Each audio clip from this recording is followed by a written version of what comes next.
Hello, friends, and welcome back to another episode of the Bikes or Death podcast. As always, my name is Patrick, and I'm your host, and I am super excited to bring you a conversation today between me and Eric House, who just got back from the Atlas Mountain Race, which he completed on a single speed in true rock star fashion. And that is just the start of what Eric has in store for an absolutely epic 2025 race calendar, which we're going to dive all the way into on today's episode. But maybe most notably is he is taking on the 3 Nelson Tree Mountain Race Series on a single speed.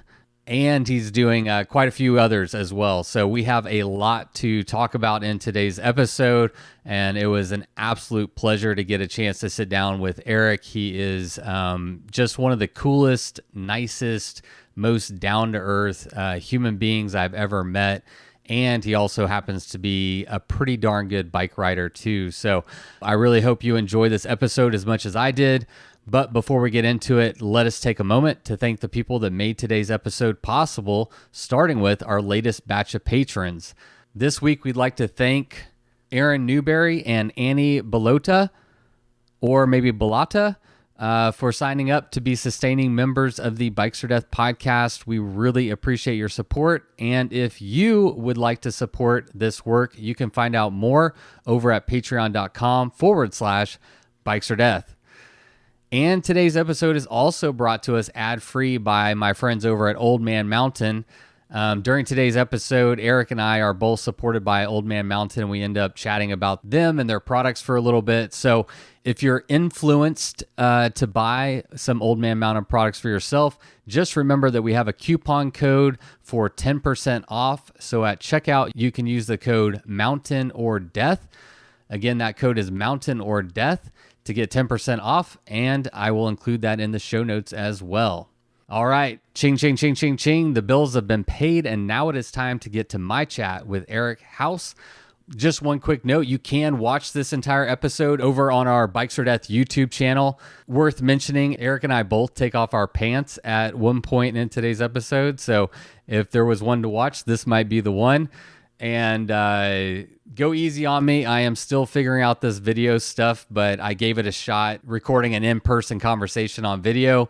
It leaves a little bit to be desired, but it's a work in progress, and I'll get better at it. So that's it. Let's get to my chat with Eric. But first, let's have my friend Miles Arbor kick it off with the Bikes or Death theme song. You load up your bike, you ride away from home. You could be with your friends, or you could be alone. You ride for a day, or maybe more. You just love being in the great outdoors. Everything you need is strapped to your bars, including that new pillow you got from Santa Claus. And then you think, oh shit, to yourself. You left that super lightweight tent on the living room shelf. Bikes or death. Bikes or death. Podcast. Your notes? Yep. I have a few, but I figured we'd keep it, whatever, however we want. We can do whatever we want to do. Did you ever go back and listen to the last episode that we recorded? I did, yeah. What'd you think? I'm so bummed that part got missed. What part? Remember where the mic, the battery died? Oh, we were talking about Doom. It cut out at like the worst possible spot possible. That was like such a good conversation we were having. I know. And I was just talking about learning on the job, and I don't know. Yeah, definitely make mistakes. But now my new setup since the last time we talked. This looks great. Big Daddy battery pack. Yes. I got a battery pack hooked up to that one. So gone are the days of batteries. Nice. So hopefully no technical issues this time. But I don't know. I feel like there's always a technical issue. These mics look great. This is, I was listening to our last episode on the drive up here, which is something I don't do super often for like cringe, like my own, like it's just like, I'm like, I don't want to hear myself talk more. But I was like giggling. A lot. No, that was a fun conversation. Yeah, it was fun. Well, and we just had Margaritas. margaritas at, what's that place called? Like something Lupe's or whatever. Yeah. Yeah. Yeah, I know. No margaritas this time, but I did bring a little extra coffee for you. Oh, nice. There's some coffee in there. I That's think sweet. it's still hot, so I brought some. If you are you a Appreciate coffee that. drinker? Oh, yeah. Yeah. Oh, you yeah. You got to be. So much coffee. Yeah. Yeah. So, you said you just lost your job and you went full send on the bike industry Yeah. before we started recording. That's a Yeah. good place to start. Okay. Yeah, for sure. September, lost my job. Okay. August, September. Yeah, September. Around Silk Road time, I guess. Yeah, they sold my branch and then cut me. And I was like, shit, now what? So I signed up for Arkansas High Country. To celebrate? Yeah, because I was like, you know what? I've got a week. I've got all the time. Yeah. I guess 6 months of unemployment. So let's see how Oh, it goes. you got unemployment. Yeah. Oh, that's nice. I've never had a real job, so I don't know how. I always forget about that kind of stuff. It's okay. It was like I don't know, maybe too much information. It was like $2,000 a month. That's not too much. No, it was like enough to. I mean, too much information. Yeah, okay. But yeah, that's enough to keep you going. Yeah. For a little while. Pay the bills, and I saved up a bunch so I could try and live super cheap and still do bike stuff without worrying about a job. Yeah. So you got fired, you freaked the fuck out, or No. did you? No, I was like, okay, cool. Corporate world sucks. Yeah. Yeah, I was payroll taxes for major corporations. Oh, that sounds exciting. Oh, yeah. So right now, if you were working right now, you would be. Oh, You wouldn't have been able to do this race. absolutely not. Yeah. No, There's no way. January and December would have looked so different. Yeah. I would not have gone on 3 desert tours in January. I would have been stuck behind a computer. So one of the things I was curious to ask you about is what are your like goals in the bike packing racing space, right? Like, because you can try to become a sponsored athlete, you can try to win all these races. A lot of people just want to go out there and push themselves, right? It's just an opportunity to challenge yourself, have fun doing hard things with other people who like to do hard things. Yeah. Whenever you got fired, was there any type of internal shift of Oh, yeah. I'm gonna see what I can do here? Yeah, so much so. It was like, it initially started as like, I'm going to push myself to the limit, see what I can get out of this with high country. Ended up bonking really hard at high country. The first day, sat in the woods and threw up for like half a day. But then convinced myself to keep going and have like sort of a tour of that. And then somewhere around mile like 600 or so, I had a shower and I was like, no, I'm going to fucking race this thing. Oh, okay. Yeah. And then ended up racing and doing well. What caused the tummy problems? It was a mixture of the heat, not enough water, pushing myself too hard right up front, and some mushrooms. We're gonna go ahead and get the mushrooms right out in the beginning. Good, because we're gonna talk about the mushrooms. So what are your goals? Like if you're looking at 2025, you have an insane race calendar, which I do want to get into, but just from a 60,000 foot view, if you're looking forward to like 2025 was successful if blank. Oh, that's good. I like the way you phrase that. If I have the time of my life. Hell yeah. Yeah. It's this year I do have a lot of races, but I'm not racing. I mean, I'm racing, but I'm not racy. Mm-hmm. I just want to have an adventure. Hell yeah. And a bunch of them. Right. And my sort of, I guess, conduit into it is some of these European races. Yeah, for sure. Which we're going to talk about. But before we do, is it just me or do you get better looking every single time I see you? Is that possible? I have a stylist. Do you really? I mean, kind of. Hannah makes sure that I look cool. Dang, usually. She's got your aesthetic down. Good job, Hannah. Thanks. Yeah. We're recording this one so you can go on YouTube and check out the new do. This is a Moroccan haircut. Hell This is my first like straight razor. You can't tell anymore because it's grown out. But I had like the whole straight razor thing on the neck, it's great. Was that scary? I was a little scared, actually. Yeah, I went with two of my friends that I raced with, Alex and Alex, and I actually went last because I was like, for one, if they get their neck sliced, they're first. That's cool. And for two, I was like, I want to see how he does the haircut because I don't want him to fuck up the mullet. Right. Because it's just going now. Oh, I fucking love it. Are you digging it? I think so. Yeah. You think so? It takes a little while to get used to. Yeah. I'm just kind of letting it grow. It's like when I put on glasses for the first time. At first I was like, I don't know, I didn't recognize myself, but now I'm like, oh, they're fine. Yeah. Yeah, people wear glasses. Yeah. That's fine. I wear glasses. Eric House, where should we start? Let's start with your race calendar for this year, because I was blown away by what you're attempting. Now you don't have a job. That was one of my questions. How the hell are you going to do all this without a job? It's kind of a double-edged sword, I think. Yeah, hit me with it. Without a job, I have all the time in the world. Right. But I don't have any of the money in the world. That's a problem. Yeah. Yeah. So I saved up enough to like live or pay my bills at least, and pay for some of the expenses. But racing's so expensive. Yeah. And it's nice now that I have a couple sponsors to like get some free stuff and like make sure my bike looks good. But God, flights are so pricey. You want nicotine? What is that? You never had one of these? No. Oh, it's a nicotine pouch. I can't believe you've never tried these. Is it like minty? No, I get the ones without flavor. So there's a bunch that are like super flavored. No, but I will have a cough drop. Yeah. Get a cough drop. Yeah. These, I don't recommend them if you don't do them. I don't want to get you hooked on them. I did the Arkansas Graveler this last June, and everyone there was like, oh, you're not doing these nicotine pouches? Like everyone was doing them. And one guy went into a gas station and bought me some just so I could try them. And now I'm like addicted to them, but they are really good. They look like those, do you remember those Listerine strips that dissolve on your tongue? Yeah, of course. Looks like that. Is it like that? With nicotine, and it doesn't dissolve, so I guess not really. No. But it does come in a similar pouch.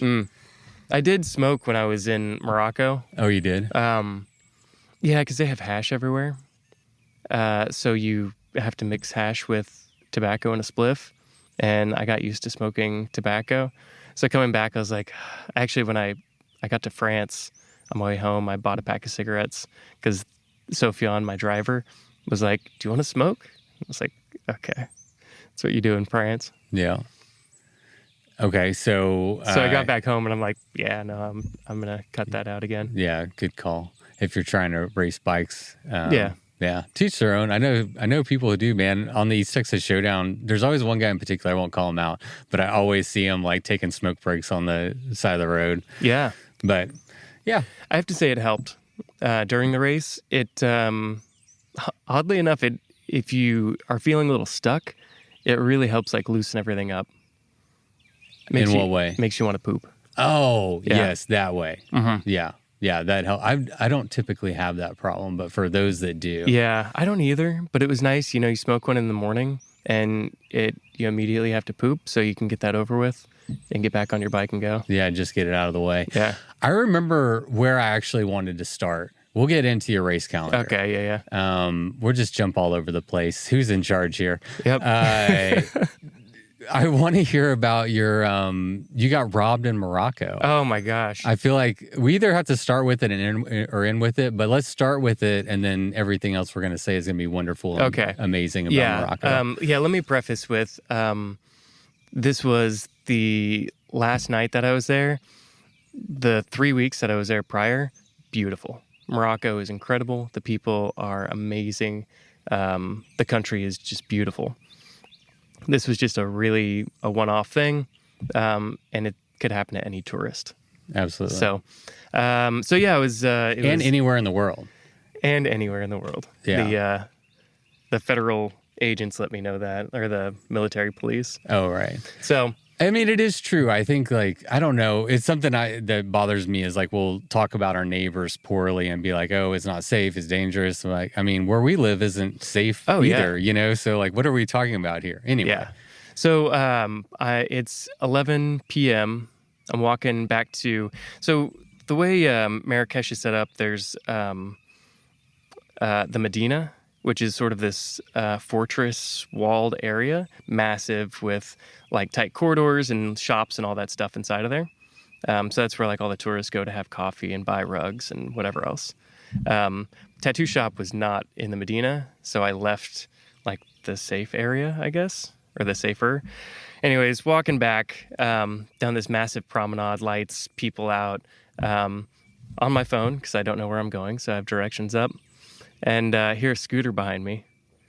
And I think nothing of it because there's scooters everywhere. And they buzz by and snatch the phone out of my hand. So it was a quick rob. Yeah. They just took my phone. Okay, good. No wallet, no passport. And no scary interaction. Yeah. Yeah. Yeah. It was just like oh, fuck. Chased after him for like maybe 100 feet. And I stopped and I was like, what am I doing? Yeah. I'm not going to catch a scooter. Like, stupid. Now I'm out of like, the phone. I'm fast, but I'm not that Yeah, fast. no. Give me a bike, maybe. But so I let him go. He took off, right? Or they, I don't know who it was. Rounded a corner. There's like these little military boxes where like, I don't know, they just have military everywhere. Pop over there and I'm like, hey guys, this just happened. They're like, we're so sorry. Like, this happens everywhere in every country. I was like, yeah, I know. I don't care. Like, I just want to go back to my Riyadh, the like hostel I was staying at. No clue how to get there. So he pulls up a map and he's like, that's how you get to the Medina. Once I got to the Medina, maybe I could find my way. So make it to the Medina, super lost still, a little paranoid. Scooters are like flying at me. I feel like somebody's going to rob me again. And these two boys come up, teenagers, and they graciously direct me sort of back to a spot that I know. They wanted money, of course, but that's kind of the way things work there. Right. So I find another police box that's in the Medina, tell them where my Riyadh is. Spend 30 minutes trying to tell them I just want directions. You don't need to call them. I'm going to draw a map, get to my place. So this local guy comes up. And how are you communicating? So, good question. Especially without a phone, because at first Google Translate is easy, but you don't have a phone at this point. A little bit of French, but most everybody there speaks French, Arabic, and a little English. Okay. Yeah, and a little bit of Spanish. Oh, wow. Yeah. It's crazy. That's amazing, yeah. It's pretty awesome. So I got by with English and French for the most part. Cool. Local guy comes up. His job is he totes a cart around, and you like put your luggage on the cart, and he just like pulls it around the city for you. Like, that's just his job. Okay. And they're like, he'll walk you back to your Riyadh. And I was like, okay. So he wants me to throw my bag into his cart. I've got a little tote bag. And I was like, why? What's the purpose? And he goes, well, if I get caught, and all this is in broken English and French, if I get caught, I can get arrested because I'm not allowed to guide. I can only carry stuff. And I was like, okay, whatever. Throw it in there. We walk about 100 feet and he stops us and he's like, actually, I got a friend that's coming by on a scooter and he can just drive you to your Riyadh. And I was like, oh, fuck me. Okay. Another scooter. Yeah. And I was like, how did you know he's coming? You know, like, what, you haven't been on your phone. So a scooter guy rolls up and we end up chatting for like 10 minutes, the three of us. And they're telling me how much they like hate their lives there and how corrupt the police are and how like awful their jobs are and stuff. And it was just heartbreaking. It was very, very humbling. I was like, I just lost my phone. Yeah. That's really not a big deal. Scooter guy, meanwhile, kind of like trips over his scooter. And I'm like, hey, bud, you all right? And he goes, yeah, no, I'm good. I'm just a little high. And I was like, cool. All right, yeah, let's go. So I hop on the back of the scooter and we go 40 miles an hour down these like 3-foot, 4-foot corridors, dodging scooters and people and cats, and finally make it back to the Riyadh. Wow. And he didn't ask for money, which was really sweet. So they drive crazy there too. Insane. Yeah. We just got back from Guatemala and two things. One, I was taking a picture of Natalie, and someone came up behind me and tried to snatch my phone. And what you talked about is something we specifically talk about a lot, is like if you're walking down a road, to like be mindful of like where your possessions are in relation to traffic that are like zipping by. But also the driving there is insane. Like, but like we were talking about it, and I don't know how it is in Morocco, but in Guatemala, where we were, and a lot of Latin America, you'll often see like 3 or 4 people on a little motorcycle, right? And babies, right? From the time they're born, they're on motorcycles, and so I think they have a level of like intuition and familiarity with that type of driving that we just don't. Yes, doesn't make sense to us, but I guess it works. I don't know. Yeah. No, I was in Thailand in like 2018. And I would see a family of 4 on a scooter, and they're just zipping by. I'm like, how are y'all doing it with a little dog sitting like on the bottom carriage? Like, yeah, it's impressive. Awesome. Yeah, it's one of my favorite things is just watching how the rest of the world uses bikes as like transportation. Yeah. And in every way, like food carts attached to them. They'll have a whole family on there. Yeah. Like whatever. They're just like bikes or transportation. Different types of bikes too that I saw. There were like some 3-wheeled motorcycles with like massive truck beds. Lots of single speeds out there, which is really cool. They don't have chain lube, I don't think. What do they use? Nothing. Buy new chains. Yeah. No, everybody's got a rusty chain, and it just, I mean, it works for them. So for anyone who hasn't picked up on, I guess we didn't mention, we're talking about the Atlas Mountain Race, which is what you just came back from. Good call back. Yeah, and and part of this conversation, I'm curious, like, how much did you familiarize yourself with like the culture, safety aspects, food, ethics, like, involved in traveling in Morocco before you got there? Yeah, no, I'm notoriously terrible about that. Just researching in general, or that prep, specifically? Any sort of bike prep. Okay. I typically make sure that my bike and my belongings are in check. Like, I've got enough gear for different types of weather, and that's about it.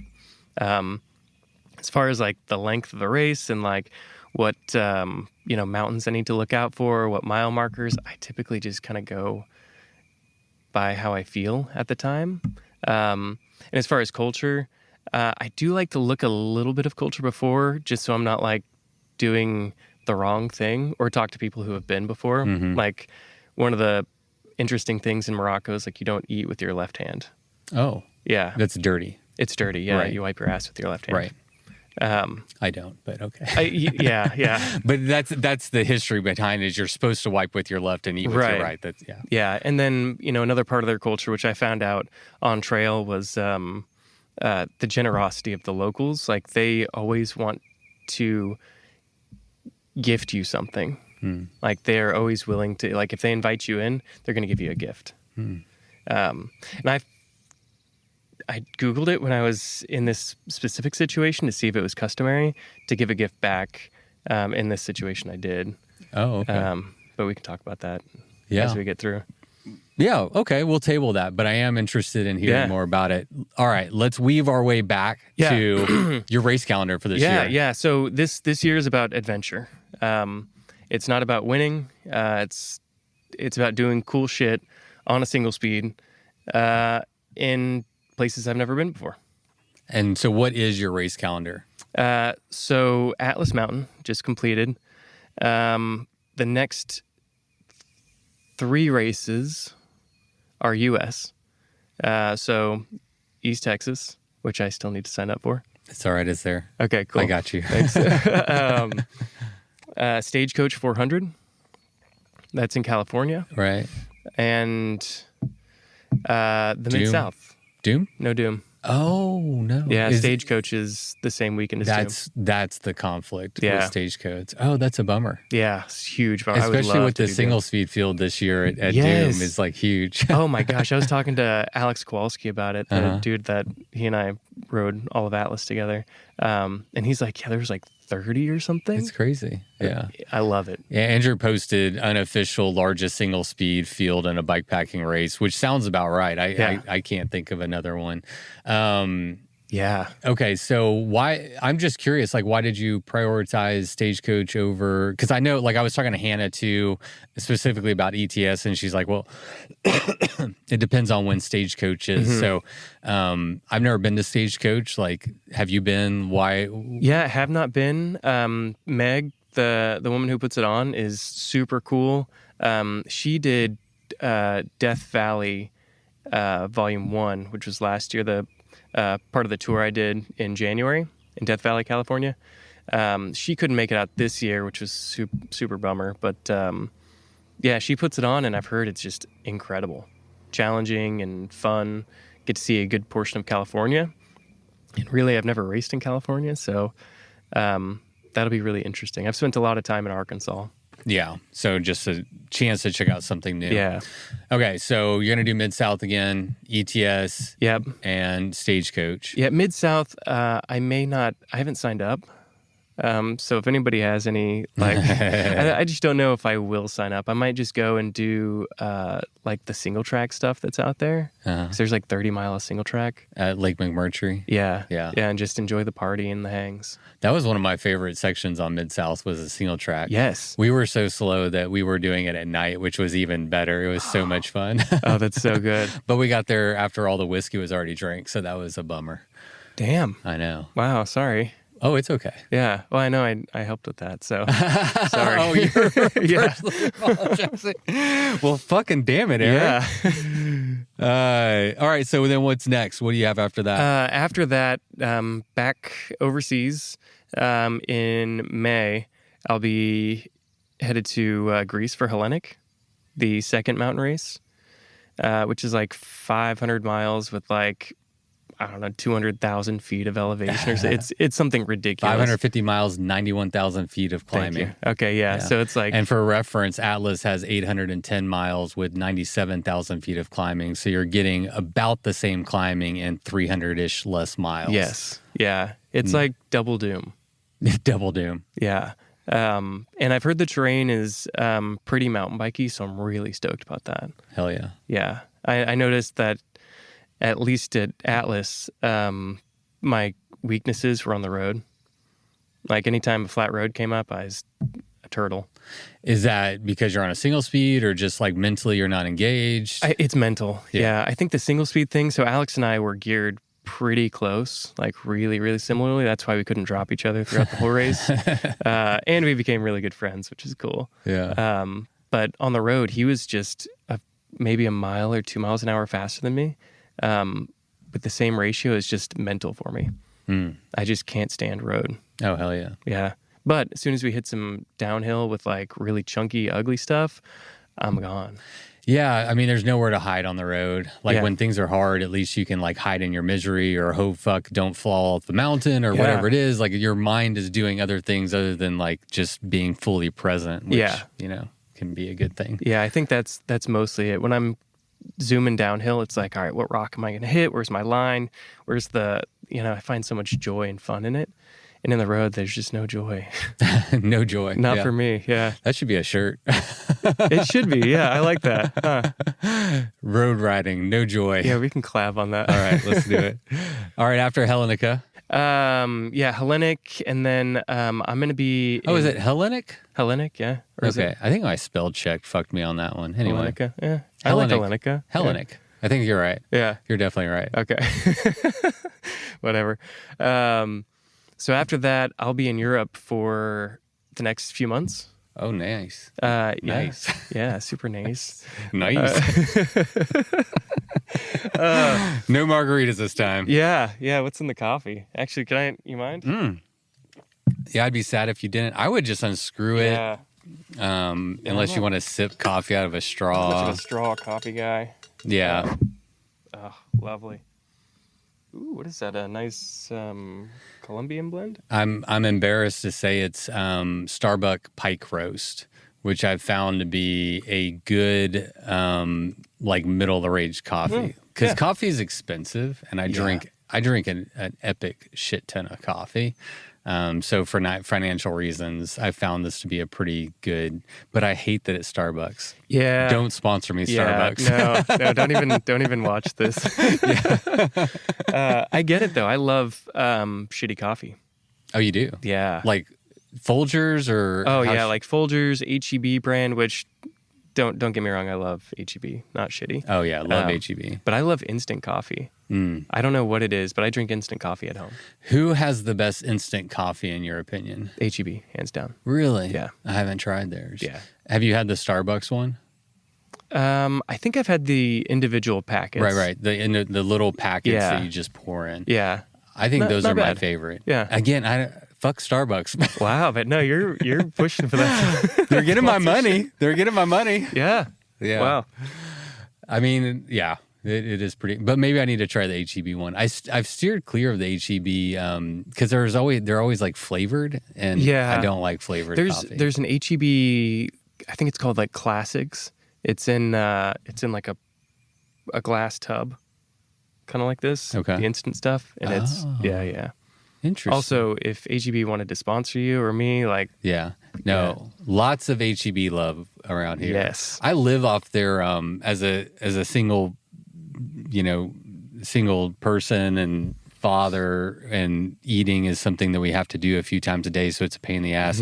I live on their like meal ready oh yeah, things. yeah, those like you pop in the oven kind of things. Yeah. Or the toaster oven. It's basically like the next progression of the TV dinners that were really popular in the 80s, Yeah. but were terrible for you. And this is actually like a halfway decent, healthy. They're fresh-ish. Fresh-ish. I think probably same day or same couple of days. Yeah. Yeah. Good enough. Better than a TV dinner. Yes. And for all of the folks out there who don't know what HEB is, it's the greatest grocery store in all of Texas. Only All Texas. of the world. All of the world. Yeah. Only in Texas. Yeah. It is only in Texas, and we're proud of that, and we should be proud of that. Buc-ee's, on the other hand, Yeah. it's a tourist trap. Yeah. It's so expensive. But an experience. But they pay their employees well. Yes. So like it's I don't mind as much whenever they're like paying their guy that cleans the bathrooms $25 an hour, Kudos and the to them. bathrooms are always like immaculate. Yeah. So I don't know. Anyway, you got to check it out if you come to Texas. It's worth it. I was talking to somebody about Buc-ee's. We need a Buc-ee's on one of the showdown routes. That'd be sick. There's none even No. close because they're too remote, but that would be a way to really Texas up the route. There is one kind of over here in the Stubblefield area. There used to be a ride from like Conroe up here, and it was like 100-mile road ride. And I think it was called like the Buc-ee's something, but you hit like 2 Buc-ee's. Oh, nice. Maybe Madisonville? I don't know. Yeah. Madisonville 45. Yeah. Yeah. All right. We're going to get through this. Yes. So I'll be in Europe for the summer. Oh, that's right. I was telling one of my Euro friends that I met about Buc-ee's. We were like, they had mentioned it. And I was like, yeah, the one kind of where I live has the longest car wash. Right. I think it's in Katy or something like that. And they're like, why?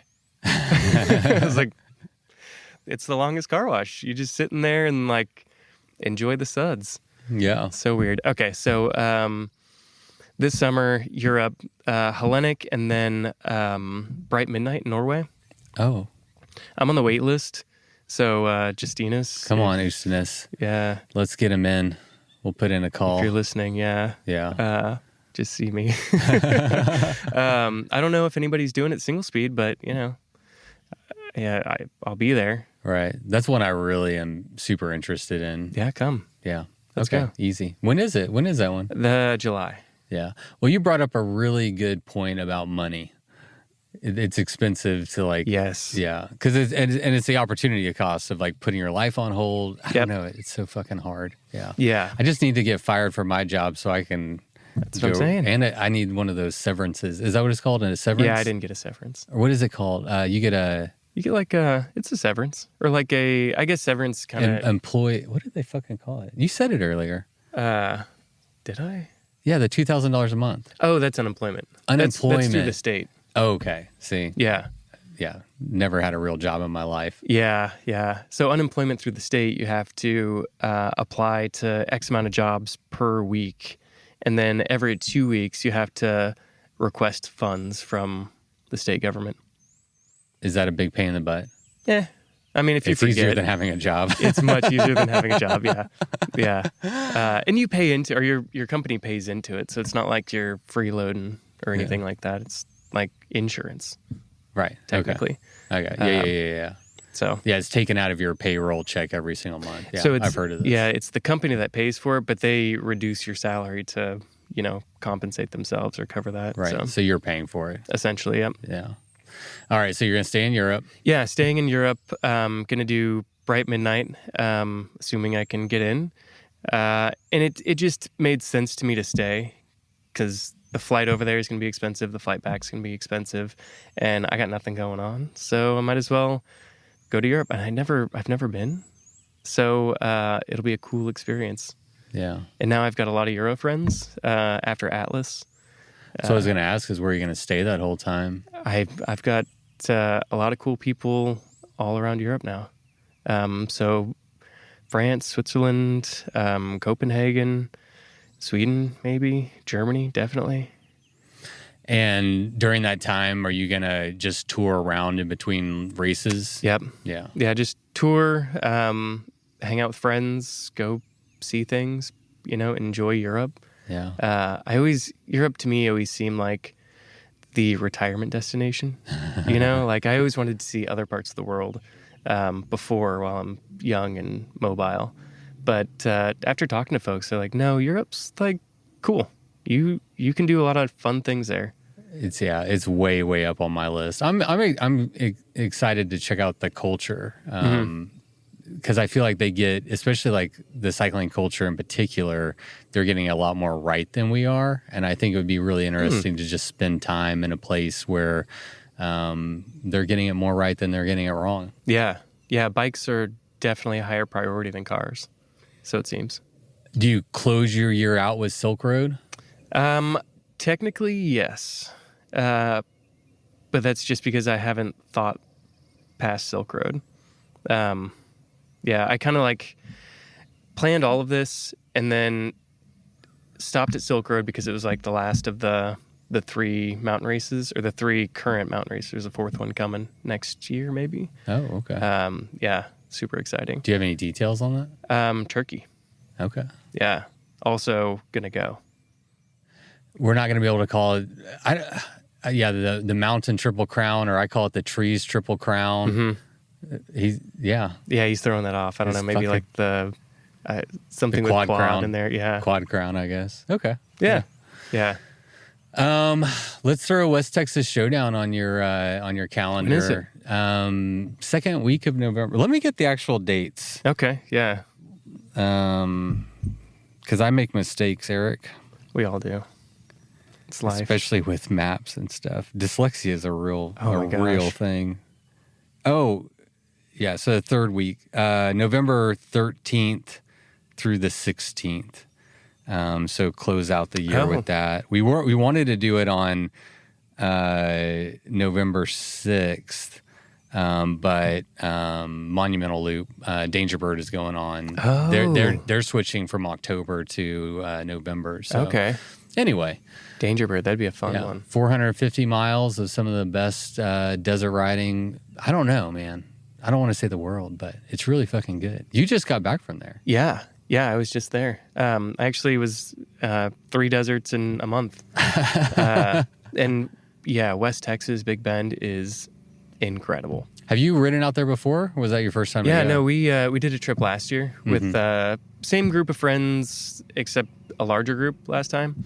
And we did, what did we do? We ended up camping at the same spot twice, I think, and then just kind of doing loops out there, which very similar this year. Camped at one spot for 2 nights, did a loop. Water is so hard to get there. Right. And then they camped out. Our friends stayed at another spot, and then Hannah and I ended up riding back to the car. It was like 40 some odd miles to get me to the airport from Morocco. That the Death Valley ride looked super fun. My gosh. I had all the FOMO in the world. I'm like, Greg, come on. Yeah. Where was my invite on that one? Yeah, no, Greg and I chatted, and he's like, "Oh yeah, I rode with them at Arizona, right?" Yeah. I was like, Greg is so freaking strong too. Yeah. God, he was incredible. Like filming and riding the hard stuff. Monster. Who organizes that ride? Chaz and Alvin. Oh, okay. Yeah. Nice. Yeah, that looked like a fun. And John. They're like the three. Yeah, that looked like a fun one. So you were saying that you had some like drama when you were leaving Big Bend because you left Big Bend directly to get on a flight to go to Atlas. Yeah, it was a tight turnaround. We left Sunday, and I had to catch a flight Monday at like 4 or 5. And it's, like a 10-hour drive from there to Houston. So Hannah and I left our friends at the campsite, rode like 40 or 50 miles back to the car, got there at like 7 or 8, and then drove all night. Got home at like, I guess, 6 or 7 in the morning. Packed my bike up, packed all my stuff up, and then she drove me to the airport. Yeah. With a new wheel. With a new wheel, yeah. So during that Big Bend trip, I don't know if I was getting too sendy or if it was the terrain or if or what, but I ended up cracking my rear wheel. Cool thing is they are Kevlar plated. The wheels are, so it held for the last 40 gnarly miles of the ride back to the car. And then as soon as we got back, Hannah was like, "You can borrow my wheel," and I was like, okay. Yeah, she's got a i9 with a Solex hub, and it's like their long distance hub, and it's crazy. It's real insane. Nice. Yeah, real I nice. need one. All right, so Singlespeed. I know you used to have some gears on some of your bikes. Yeah. You've committed to doing the whole year single speed, it sounds like. Yeah. Is this a new transition for you? Like, are you fully single speed now, or is this just something fun you're doing this year? I think I am. No, I love single speed. I love it. It just feels natural to me. But yeah, like my first ETS actually was my first Ultra, right? Yeah. 2022. Yeah. Geared. Done most everything geared. And then last year, I got this Karate Monkey, set up single speed, raced the Texas Mountain Bike Series, Timbra. Ended up getting the state champion there. Oh, hell yeah. Which was, thank you. Yeah. Dude, strong work. Yeah, no, it's super cool. That's a fun race series too. Oh my gosh, yeah. I want to go back and actually, when I was talking to you, like planted a little seed. Yeah. I used to love the Timbra series, and I still do, but I just had like gotten out of doing it.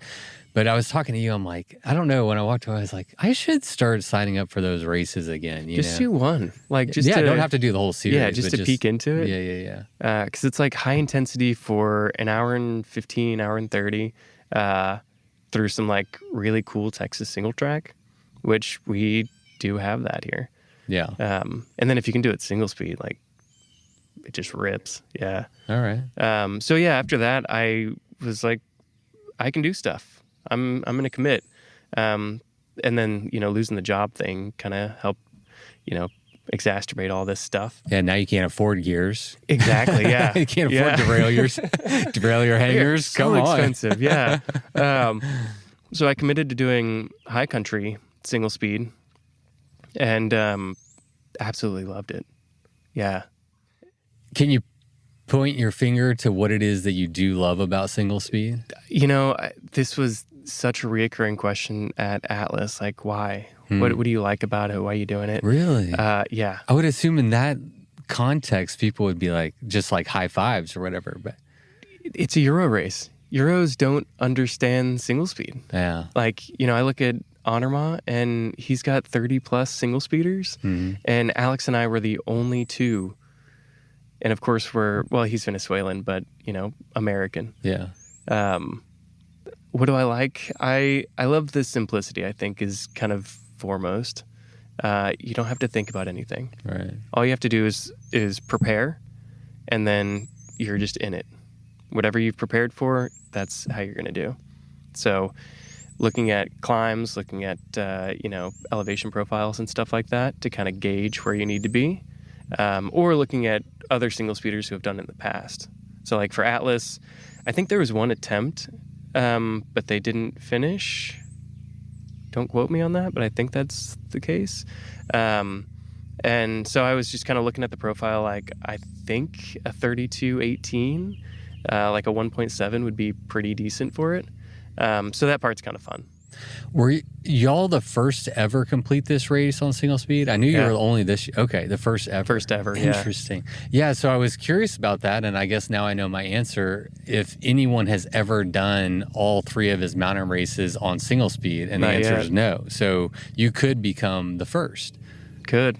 Is Alex, you will become the first. Fuck that. You will become Appreciate the first. That, what the fuck am I talking about? Of course you're going to do it, man. Yeah, I'm going to do them. Hopefully nothing, catastrophic happens in between, but yeah. Yeah. Eric, is he going to be doing... That's me. Oh, Alex. Yeah. Oh my gosh. Yeah. Alex, is he going to be doing all of the mountain racers? Or no, he's got some big plans in the States. I think, don't let me talk for him, but I think Colorado Trail's on his radar. And he's gung ho. We got the chopper is coming. Oh yeah, there it is. Where is it? Right above us. Oh, okay, it was behind the tree. Slow rolling. We're out here at Stubblefield Lake in Sam Houston National Forest, kind of both of our backyards on other ends. By the way, last time I drove 30 minutes to meet up with you, and you had to drive an hour. This time I drove an hour, and you drove 30-ish minutes. Yeah. So we've evened the Yeah. playing field, you know. So now for the next one, we need to meet like really far away, or right in the middle. I think somewhere new to both of us for next time would be cool. Anywhere you want, yeah. I love recording just in unique places. Perfect. Norway. Let's go to Norway. Yeah. All right. Ustenes, give me a ticket to Norway. I'll be on your media team, or even if you want to let me ride my bike, that would be fun too. Yeah, media team would be sick. And you can ride your bike. One thing I was thinking about with you, have you done any of the U.S. Triple Crown races? No. None of them? No. Yeah, I didn't think so. So it's so interesting that you just jumped ship and went over to Nelson's races. Because, like, obviously, U.S. Triple Crown, well known, it's very popular.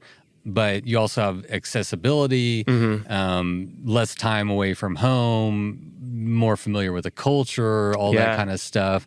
Any reason for... Yes. Yeah, let's absolutely. hear it. So tons of factors to do U.S. races, right?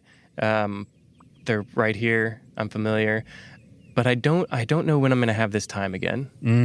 I don't know when I'm going to get a job next, if I will.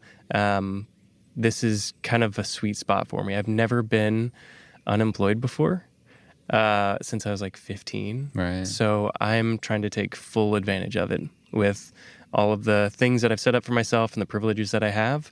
I really want to make sure I stay grateful, but also do all of the things that I possibly can. Yeah. And I don't know when I could take, 4 or 5 months off to go travel Europe ever.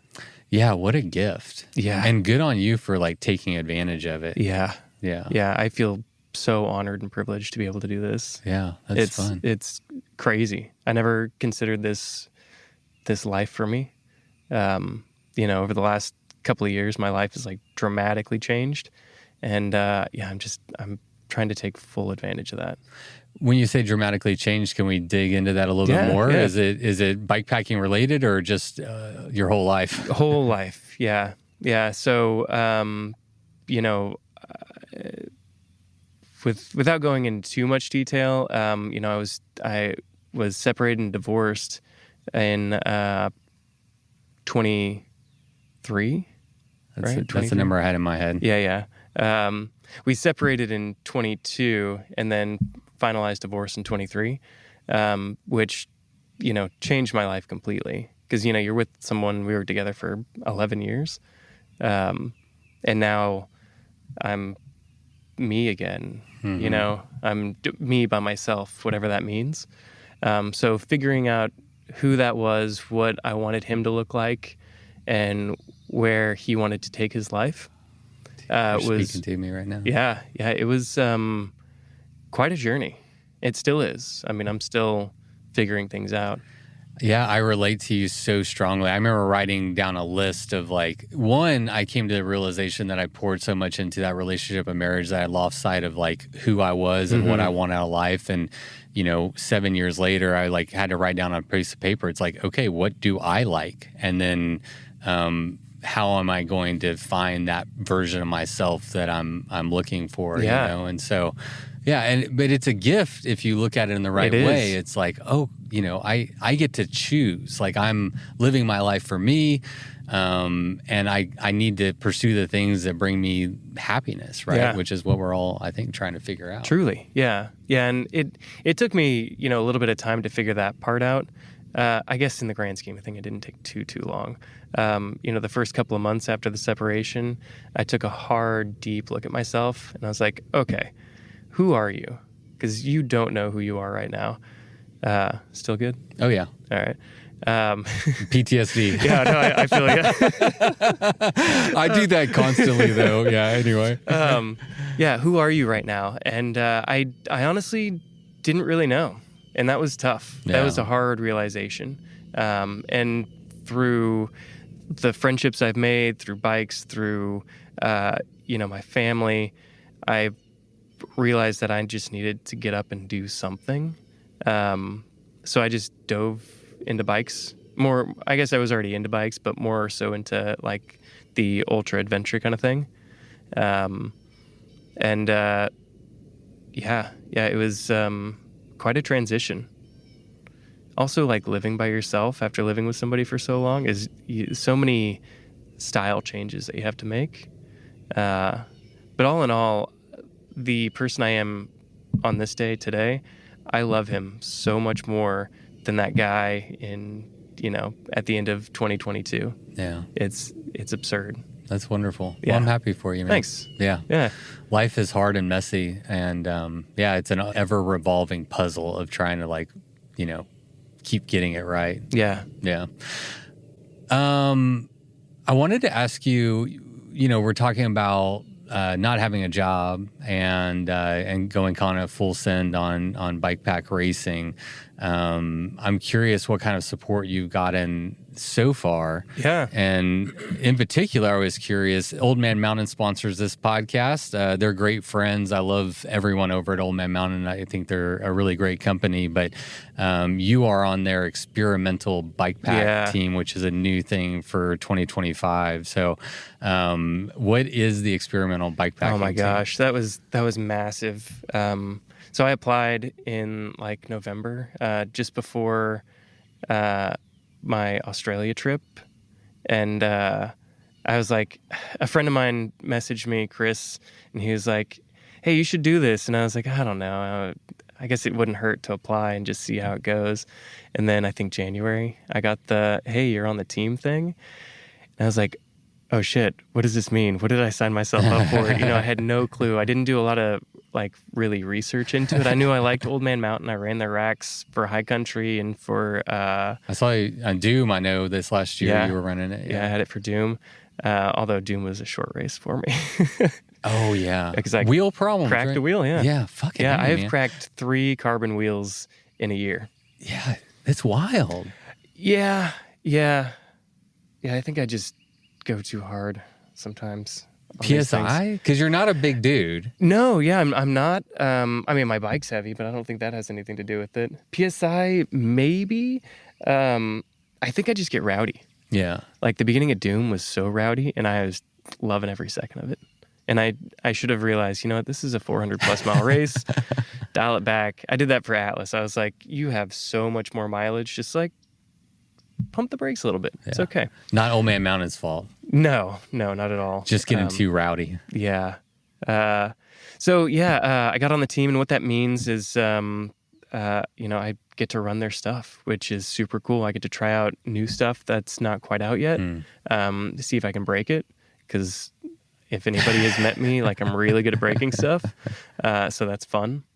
I got to take some of their new fork mounts out to Death Valley and Big Bend.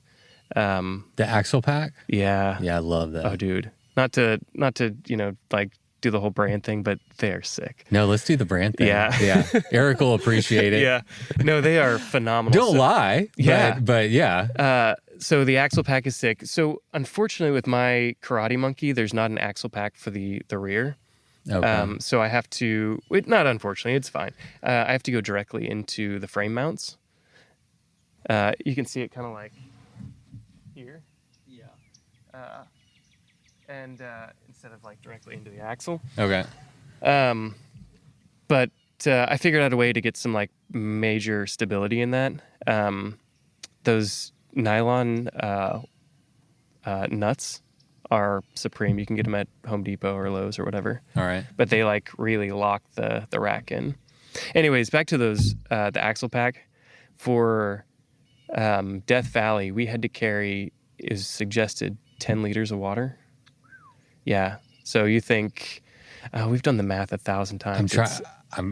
1 liter is equal to 1 kilo, which is equal to 2.2 pounds. Okay. So 10 times 2.2 is 20 something. Yeah, like 22 pounds. So I had each fork mount, the front, and then the rear rack mounts. I had 1.5 liters. So that was 6 total around the bike. 1.5 liters on the down tube in my Nalgene, and then 2.5 on my back. And then I think I had like a water bottle in my Plug South City Stitchworks bag up front. Shout out Zach. Yep. So yeah, shitload of water, and those things held up through some like gnarly terrain.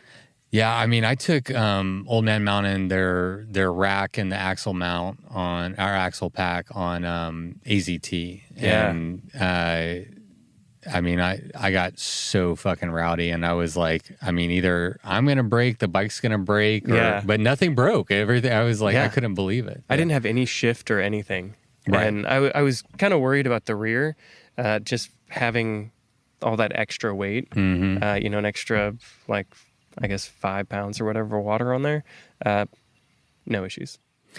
Yeah. All right, there you go, Eric. There's your plug for Old Man thanks, Mountain. Eric. Shout out. Really good shit, though. Honestly. Truly. The last time we were on the podcast, I was listening on the ride up here, the drive over here, I should say, and I was reminded of us. I was talking shit about the Vittoria Mezcal tires. So, what do you run now? I have on my. You have a tire sponsor yet? No. Okay. I need a tire sponsor. Hey, what's up, Terravale? I would love. I would go with either Terravale or Icon. Not Icon, but Maxxis. Maxxis for sure. I like the Icons and the Recon. Yeah, and they're so popular in the bikepacking world right now. I've been running Icons literally for over 20 years. Like that's a tire that I just think is so reliable and consistent, like it just, exactly what you're going to get from that tire. So yeah, Maxxis, what's up? Yeah. I run the Terravale Washburn on my gravel bike, which is something that was influenced by you and Hannah and M. Yeah. A lot of people run that tire. And so I've been super impressed with that tire. Terravale's sick. That's what I ran for everything this year. Or last year and this year. Actually, for high country, I ran Sparwoods 2.2. Mm-hmm. I borrowed Hannah's that she used for, what's that thing called? The part of the Triple Crown? AZT, Colorado Trail. The long one. Tour Divide. Tour Divide. I was thinking North-South too, but yeah, Tour Divide. So I ran her Sparwoods for high country on that. And they were like bald as shit, but they worked out so well. Yeah, sponsor Eric Terravale. What's up? Or me, but Eric first. I don't know. We'll I'll get Maxxis. You can get. There's room for everybody. Yeah, I've never ran Maxxis, but I'd be really never. Yeah, no. Oh, interesting. Atlas Mountain Race. Yeah. Let's get into it. How did you train? I would love for you to break down because the one thing I'm thinking is you're flying over there. Those races are not inexpensive. Then you got the flight. It's a lot of time, right? So I assume you want it to go well. Yes, absolutely want it to go well. And realistically, the way I kind of like, at least for this, the way I kind of went into it was, as long as my stuff is good, I'll be fine. Like my body will do the things that it needs to at the leisure that it needs to do it at. But if my bike and my gear are not up to par, then I'm not going to make it. Interesting. I've seen it with when I scratched on Doom. It was because my gear just didn't work out. Right. I've had it happen too many times. Talk about where you're at physically. Like, are you just riding so much? Are you in the gym a lot all the time that you have a high degree of confidence in your like physical abilities? Yeah, and I do have a high degree of confidence in my abilities, and it may be, probably not the best way to look at things, but I ride my bike a lot.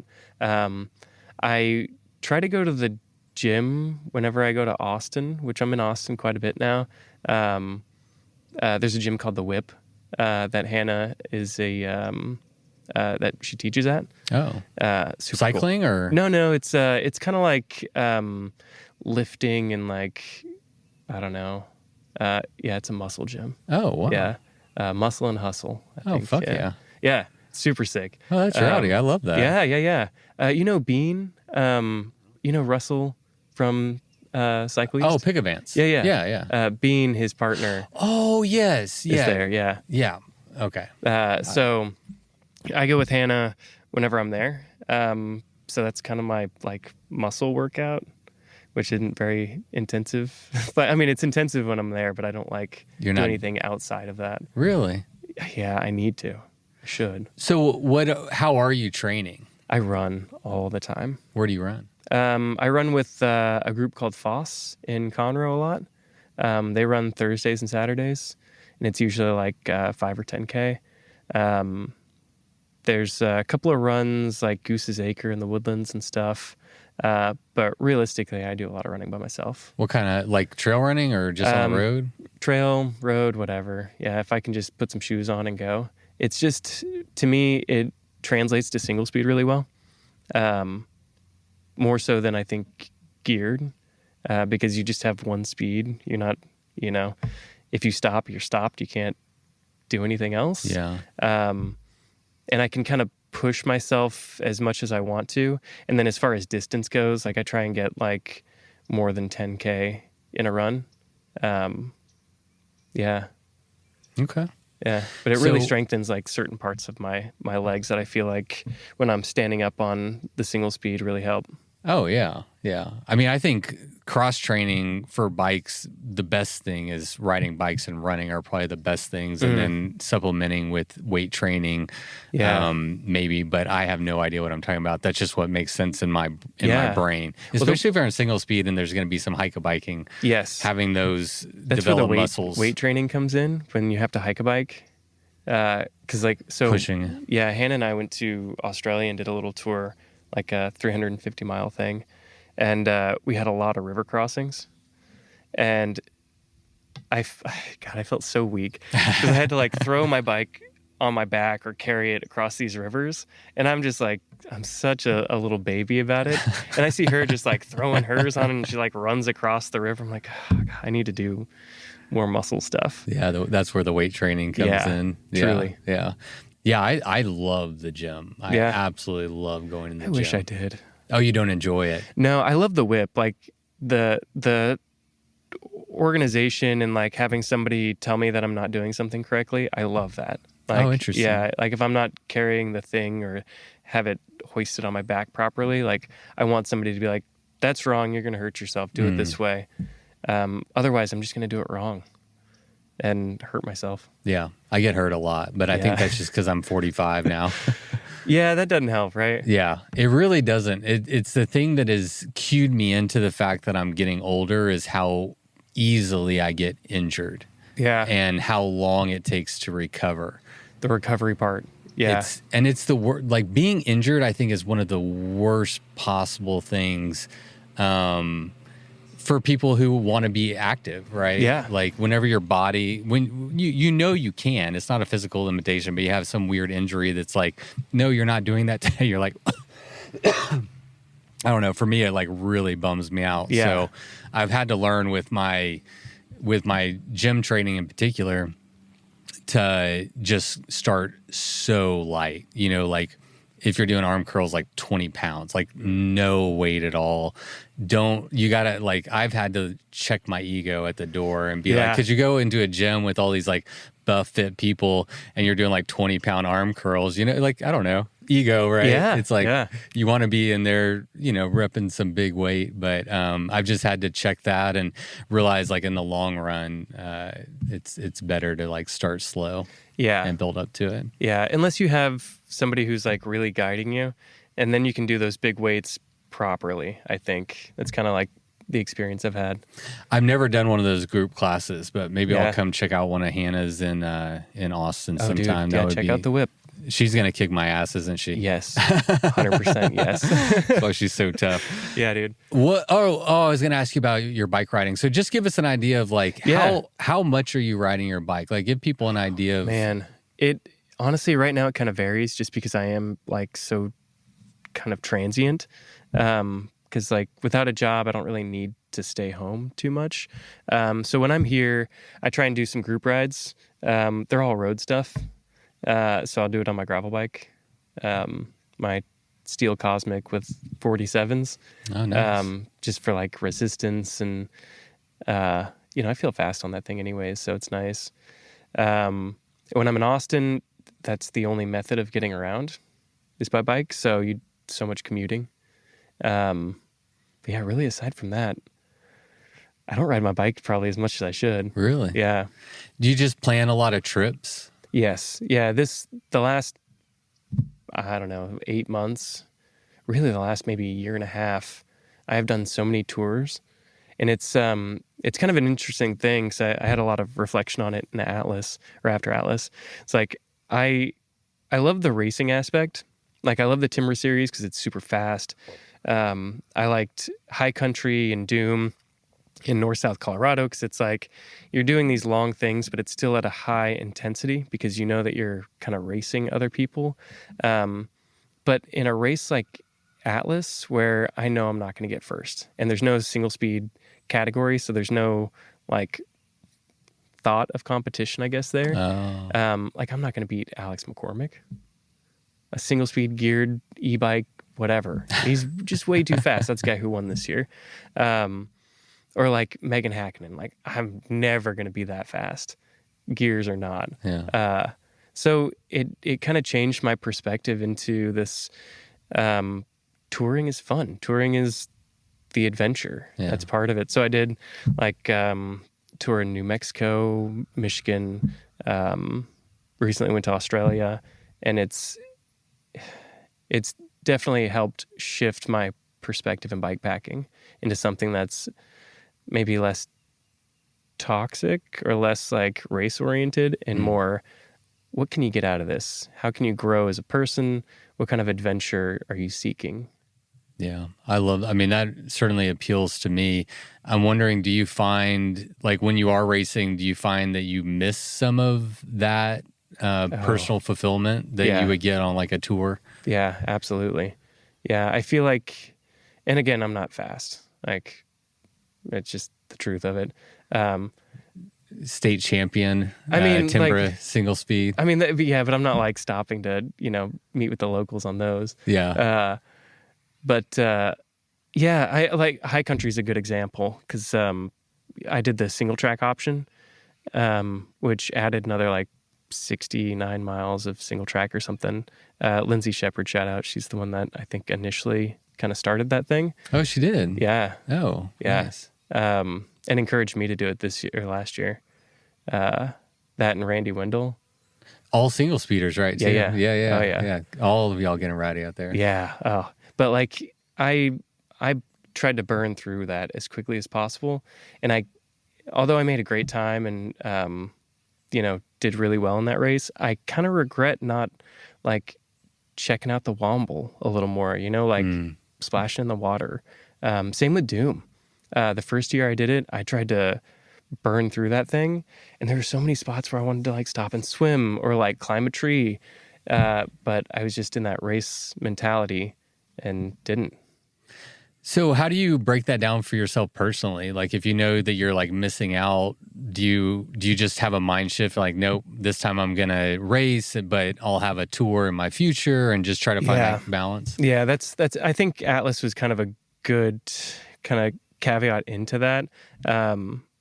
Atlas was what I would consider like a fast tour. So although I wasn't racing, I was still trying to go fast and do well. But I still got to stop, smell the roses, meet the people, eat almonds, like do the fun things, Right. and kind of get a little cultural immersion, which I think if I was head down full on race, I wouldn't have experienced that. Right. It seems like a really nice blend for a person like myself where, you're kind of checking the box of we want to push ourselves, right? We're not doing these things because we want to sit on the couch and eat these potato chips and whatnot, right? Like part of it we want to is eat like, those on the bike. we want to eat. Yeah. I saw the picture of you like just downing the whole thing. Yeah. But I mean, we want to push ourselves. We want to have that challenge. We want to find out how tough we are, how strong we are, how mentally capable we are. And also, I mean, you're in Morocco for the first time, and I can't imagine you want to leave Morocco and like miss out on the experiences that you could have along the way. Yeah. So you were just racing from cultural hotspot to cultural hotspot. Essentially, yeah. Yeah. And I think, there is another way to do that. And I think, I know a couple of the leaders did this where they toured a few days beforehand and maybe even a few days after. So they got their tour in before and after, but then raced the shit out of the course and did really well. Yes, yeah. Which is cool too. That was one of the questions I was gonna ask you. Did you get there early enough to like check out part of the course and acclimatize at all? No, not really. I did one shakeout ride. That was like 30 miles in Marrakesh. Just make sure your gear's make sure everything's like on tight. the bike. Yeah. And that was about it. But I had 2 weeks in 2 different deserts just before that. So I felt comfortable with my gear setup, with my acclimatation. Like I had spent, Death Valley super hot and super cold. Like during the day it got, in the 80s, 90s. And then at night it dropped below freezing. So you'd wake up to like frozen bottles on your bike, much like Morocco. Yeah. Okay. I was curious about that. So it's pretty typical desert environment, hot during the day and really cold at night. Yeah. Yeah. Let me check notes. Yeah. I guess kind of circle back to that. I had 2 goals in mind going into this race. Oh, good. Yeah. Goal 1 was to finish before the party. The party was at day 8 or something like that, I think, or 8.5, somewhere in there. Okay. Which I did. And there was sort of a subcategory with that one. Get to the party in enough time to have a shower beforehand, so you're not, stinky foot when you go in there, which I did. It was super nice. I finished in 7 days and like an hour, 7 days, 1 hour. So got a flat with a couple other guys in the Medina in Essaouira, which is like this beautiful beach town. Had a shower, had tons of ice cream. Didn't have any omelets when I got there because I was kind of over them for a minute. That was my second goal, is to eat 80 plus eggs. Which I did not accomplish. Okay. Yeah. That was one of my questions. I know you had an egg count going. Yeah. 80 eggs was the goal, and I hit about 50. And I say about 50 because you get an omelet, and it's like, is that 3 or 4 or 5 eggs? So right. It's about 50. Where did this come from? You either have a real love for eggs, or they're serving eggs a lot in Morocco. Both. Okay. Yeah. I love eggs. Weightless. Yeah. So I'm a vegetarian, but eggs don't count, I guess. And they're such a good source of protein. Oh yeah. And then in Morocco, the omelet is one of the dishes. It's like tagine or omelet. Oh, okay. And tagine is just like a medley of like kind of vegetables and stuff that's in the tagine is like a kind of a conical cone-shaped thing, dish that it's served in and cooked in. Yeah. So I had a few tagine, but mostly omelet. One of the things that I've heard about the Atlas is getting nutrition can be difficult. And then also it seems like people have stomach problems semi-frequently, which I think you also did too. Yeah. So, what's going on there with like the food? So food is actually, if you can time it right, food is really available. Okay. It's pretty widely available. It's just different because it's not like, high country where you're passing through all these towns with, Macca's or Burger King or whatever. So you can stop and get, a few breakfast sandwiches. These are like people's homes. And they see, every year a bunch of 200, 300 racers come through. So they like set up shop kind of, and just do kind of like an ad hoc restaurant from their homes. I love that. Yeah, it's pretty wild. So if you get stopped at a place where it's like kind of high volume with racers, you can be there for a while. Oh, right. Yeah. Which was kind of nice because I kind of got to plan how my day went between, like 1 p.m. and 4 p.m. It got really hot. And actually, Central Texas kind of taught me this because I scratched that like 140 miles in because the heat was so bad. Even though I'm from Texas and I've spent time in the deserts, that period of time just zaps me. So I made sure to like try and take a couple hours siesta and just eat a few omelets, take a nap, drink a Coke during that period. It zapped me too. I did an ITT attempt of it with Ariel. Ariel and I gave it a shot and made it 200 and something miles, but it was fucking hot. So hot. And it was 2 weeks before 2023, I guess it was. Oh, yeah. So it was a little bit hotter than when it was actually the race. Hello. Howdy. Yes, sir. At the campsite, you have to pay for the campsite. Okay. If you don't want to pay for the campsite, you can park down at the trailhead or outside the gate. Oh, okay. How much is a campsite? $15, cash or check. Okay. You take care of all that right up That's at the cool. front. Okay, cool. Okay. Thank you. Thanks. Have a good time. Appreciate you. I was wondering if that was going to happen. Yeah, I was kind of curious. Like when we ride here, we usually park right outside of the gate. Oh, yeah, I didn't know the rules, but I wanted to talk to the camp host but he wasn't here whenever I got here, so I wasn't sure what the rules were. I mean, $15 is fine. I got your $15, Yeah. and I'm always happy to give money to the Forest Service or the Yes. state parks. Like here's my money. Yeah.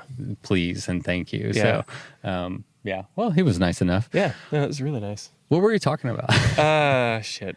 You were in Morocco. Yeah, Atlas Mountain Race, and then we went. We were talking about food. Food, yeah, and I was like eggs. Oh, getting into how readily available food is and food poisoning. Right. Yeah.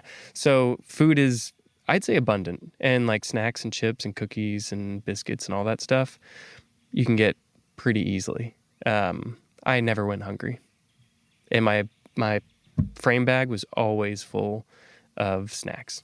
So it's not a lack of food; it's a lack of like nutrient-rich food. Honestly, no. I think you're getting eggs and veggies, like you're getting fresh food. Okay. Yeah. One place we stopped, they had like they were grilling kebabs out front. Oh, nice. Yeah. So like people were eating, freshly cut steaks and stuff. And what currency do they use there? It's Durham. Durham. Yeah. So these little I want to use the word tienda because I just got back from Guatemala. Yeah. But these little shops that people like makeshift shops. Yeah, Shift shops. cash. That just you just like hand them cash Only for whatever it is. It's funny, the amount of the cost of an omelet varies between rider.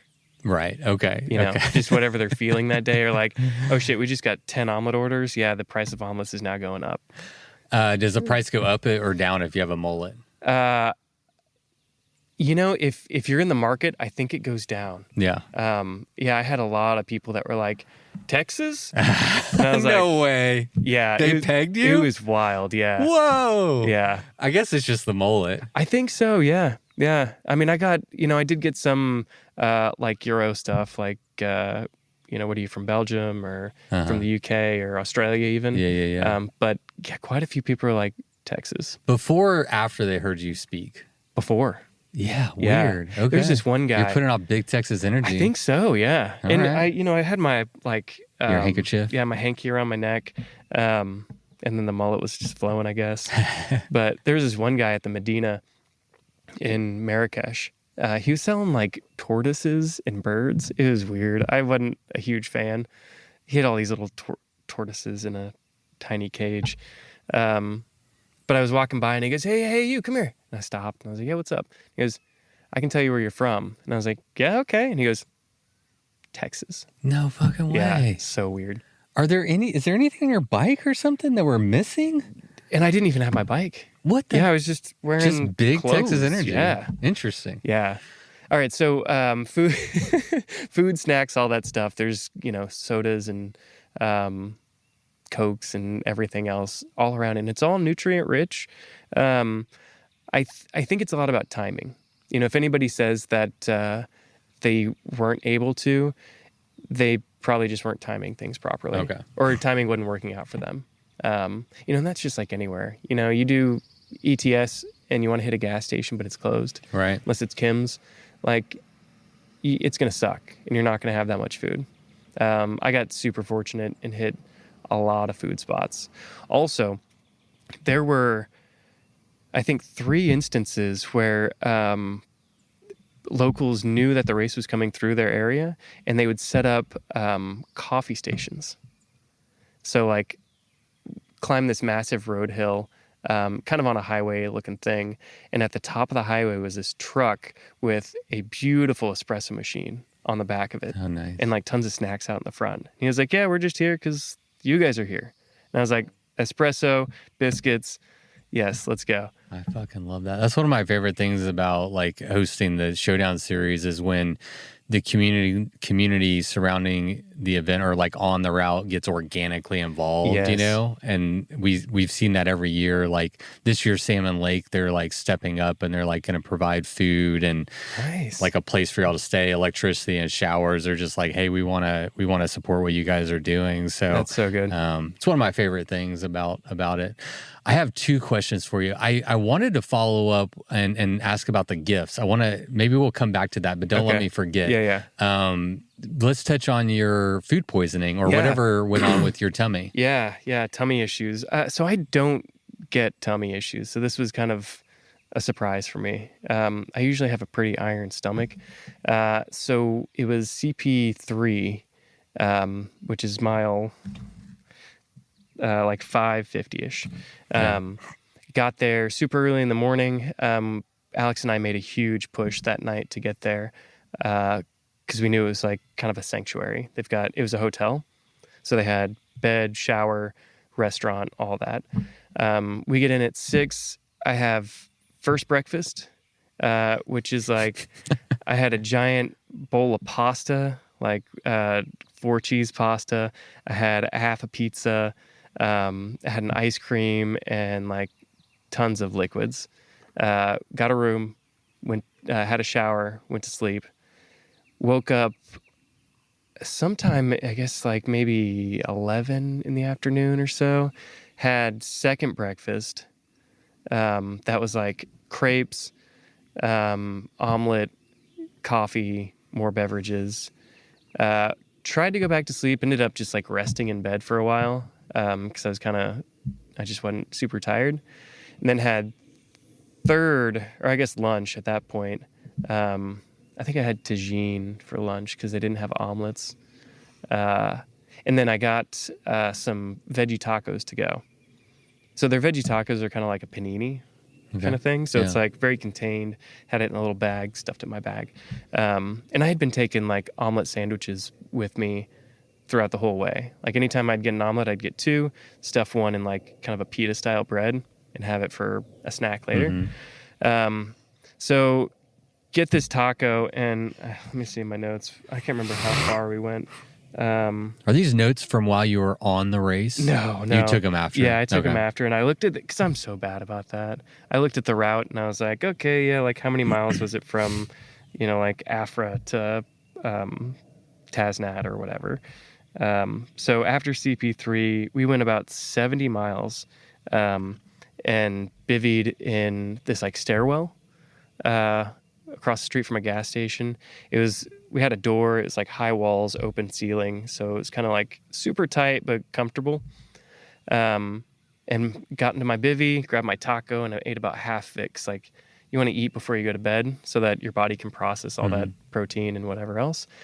And about 2 hours later, I woke up feeling nauseous and awful, and I just vomited the whole taco out, or the half that I ate, into the bag that I had the taco in, luckily. Because it was maybe 3 feet wide, the area that we were in. So like I couldn't just get up and leave. I had to like just kind of roll over and throw up. Did that, tried to go back to sleep and just like suck down as much water as I could because I knew my body had just drained itself.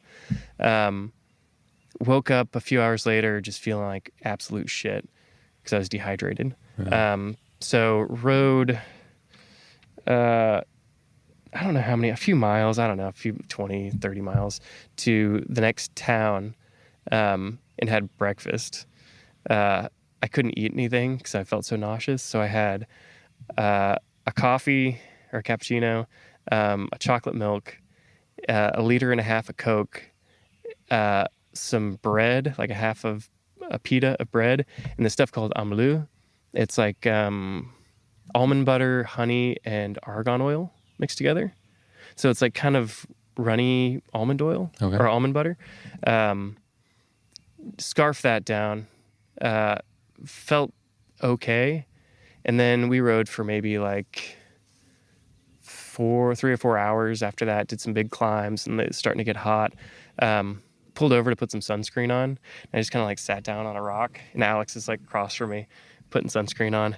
I'm just looking down at my feet, and I just have a fire hose worth of vomit coming out of me. It was like 3 massive spurts. He looked at me and just started laughing. He was like, dude, I tried to get my phone out and I couldn't record you fast enough. And I was like, I'm good. No, I'm good. Yeah, that's what you need in that moment right there. Someone documenting your Honestly, lowest moment. I was like, dude, I wish you had gotten this because it would have been so good. Yeah. Because, what are you going to do in a situation like that? You can't be upset. I mean, I guess you can be, but there's no point in it. Right. Like, you feel like shit, you feel like shit. Yeah. Mentally feeling like shit isn't going to make you feel any better. So you might as well try and trick your brain into feeling good, so that your body kind of like takes that. Maybe it's a false philosophy, but I believe in that. The power of the mind is so strong. Yes, 100%. Anyway. Yeah, no, I'm a firm believer in like sort of, I hate the term like fake it till you make it, but like if I can fake my mind to make my body do the thing that I want it to do, then yeah, I'll do that. Do you have any techniques or tools that you use to trick your mind into being happy to get your body on the program? Yeah, that's interesting. Honestly, nothing's coming to mind because I think it just comes naturally. I'm a pretty positive person generally. Right. So like if I'm, in this instance, I'm climbing a hill feeling nauseous, like about to throw up, I'm like, you know what? As soon as you get to the top of the hill, yeah, I'll let you throw up. You're good. And once you get all that out of you, you're going to feel so much better. Kind of playing yourself up a little bit. So yeah, I felt awful. I felt a lot better after I got half a liter of Coke and all that other stuff out of me, but I was empty. Like completely empty. So at that point, put some sunscreen on, tried to chug as much water as I could. And I brought probably more water than most people I met. I had, at all times, I had about 4 liters. Most people had like 2 or 3. Yeah. Just because I had an instance at high country where I ran out of water and felt like I was going to die. Yeah, no. Yeah, it was awful. I will always be one of the people carrying the most water. I have a real phobia of running out of water. Yeah. It's important. Yeah. And you're in the desert, and I mean, it is so crucial to what you're trying to do. Running out of water and also having food poisoning is in direct contrast to what your body needs at that time. Yeah. Oh, yeah. And then finding clean water in places like that, or like even in Big Bend, can be kind of difficult. So if you have the capacity. After high country, I had this rule. It's every bottle all the way, every time. Right. No questions. Yeah. If I have capacity for 5 liters, all my bottles are going to be full. I'm with you. Yeah. So, after I vomit my life out and I'm feeling a little bit better, but still empty, scarf a bunch of food, drink a ton of water. I think I had like a little can of Hawaii, which is like kind of like a pineapple fruit soda that they have over there. Super good. Chug that, get some sugar in me. And then just so happened that the next section we were going into was this notoriously sandy section. It was like 15, 20 miles of straight, thick sand. Nice. It fucking sucked. Actually, that photo with the chips, that was, Niels took that at the beginning of the sand section. Okay. And I walked for about 2 hours through that. Yeah, that's rough. Hot heat, middle of the day, finishing my water. Feeling poorly at the same time. Yeah, feeling drained. Get through that, and oddly enough, at the very end of that, as soon as you come out, some guy had a little cart with a beautiful espresso machine waiting for us. So I had an espresso, popped over to the next town, which was Amsground. Sounds right to me. Yeah, that's about right. Where I had, yeah, I know, right? It's wild. I tried to remember each of the town names, but it's just it's tough. Oh, you're doing great. Especially when you're in it. So I had an omelet there, of course, because I was still working on my goal of 80. Had a bunch of liquids, and I was feeling like dog shit. So I just posted up and took a nap for maybe like an hour and a half. Alex actually posted some photos on Instagram. I'm sure some people saw of me just like out in a chair. Like, I think he said something like he can bivvy anywhere. Yeah, I was done. And then, after about an hour and a half, we had both eaten, and he was like, all right, bro, we got to like get going if we're going to go. And I was like, go without me. I'm going to just sit here. You just go do your thing. I'm cooked. Yeah. Like, I just mentally can't do it. And he's like, no, we'll wait. And I was like, fuck. All right. So I just like chugged another Coke, and I was like, all right, let's go. And it's this massive climb that we had out of there. And probably like 5 miles into the climb, something happened, and I just felt like $1 million. Wow. It was pretty wild. How long after your initial experience, like the first time you threw up, was this, now I feel good? Yeah, the first was that morning at like, I guess, 2, 3, 4 in the morning. And then we left that town at probably 5 p.m. So like dozen hours, a little over. Okay. Yeah. So it moved through you pretty quick. Yeah. And I think part of it was I threw up all of the taco like soon after I ate it. I think had I not thrown all of it up and it stayed in my body, it may have been worse. Yeah. So yeah, shout out. Any advice you want from that, just get rid of whatever you have. Yeah. Get it all out of you. Yeah. Worry about replenishing later. But I mean, if you're throwing up and shitting for days, I've had some really bad food poisoning that really just takes it out of you. Like both ends? Oh my God. Yeah. Dude, I've definitely been on the toilet and puking into the tub. Have you never had that life experience? I have, but not in bikepacking. Oh, okay. I haven't had it in bikepacking. Okay. Yeah. I've never had food poisoning. My stomach is one of the things that I'm grateful for, that it generally will be fine with just about anything, which is a real benefit. Yeah. But I've just had other random experiences, food poisoning. Oh, getting sick or whatever. Yeah. I'm so glad it was just one end, because had it been the other, I don't know if I would have made it. Yeah, that's tough. Yeah.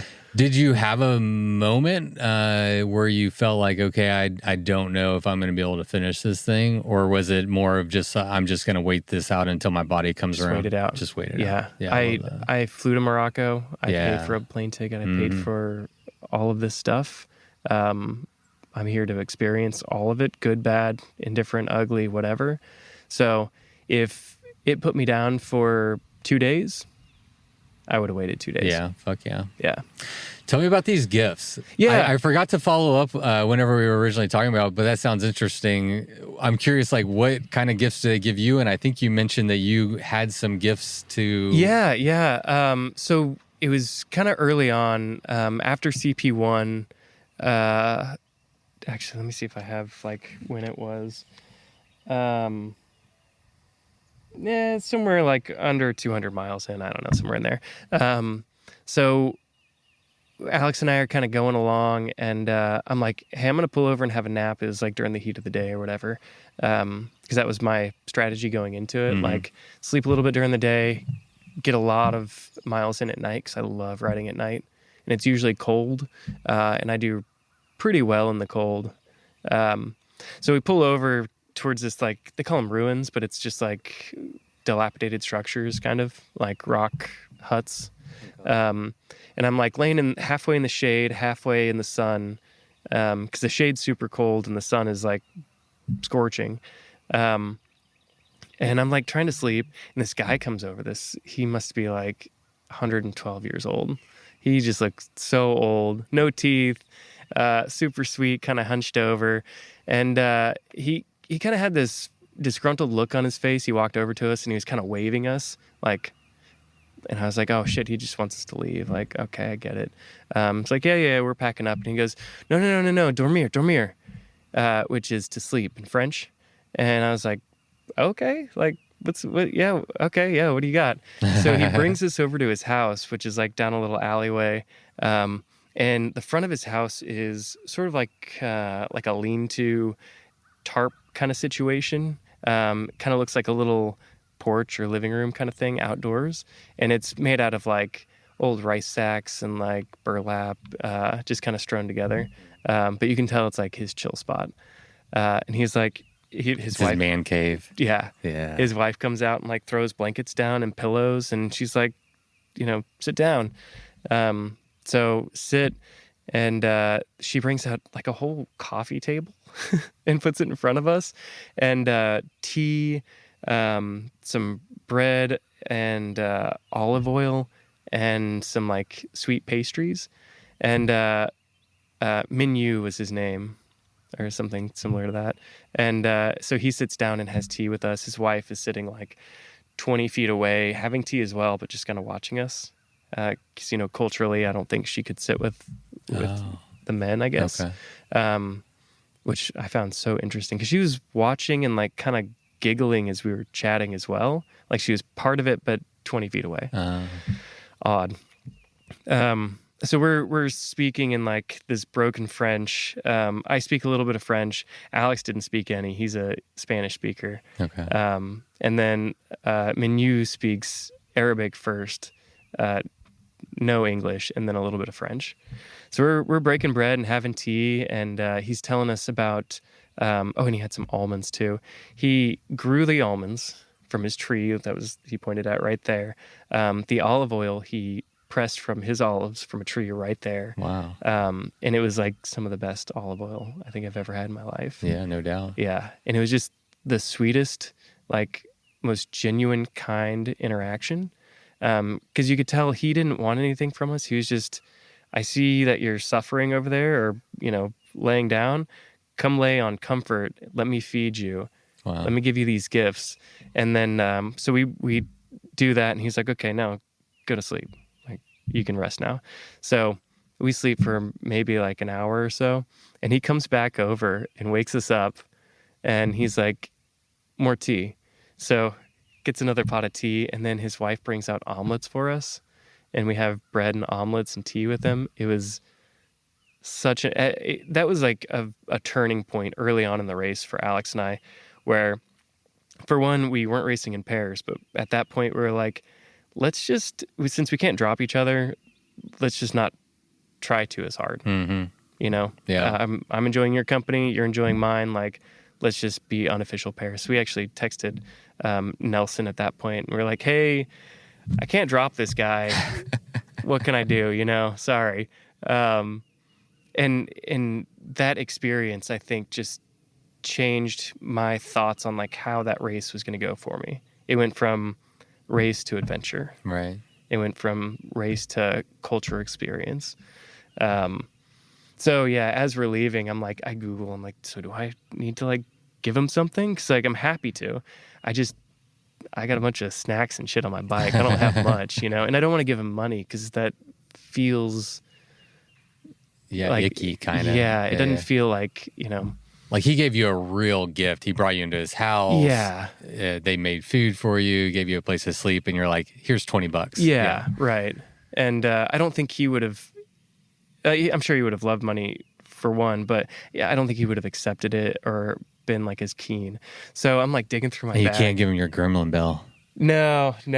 I did consider it though. Oh, you did? Oh yeah. Oh man. Well, this is my second one, and I actually, my original one was a Cobra that I finished dooming in 20 whatever that was, and that got donated to the Australian Alps when I was over there touring. Oh, it yeah fell off. yeah. Okay.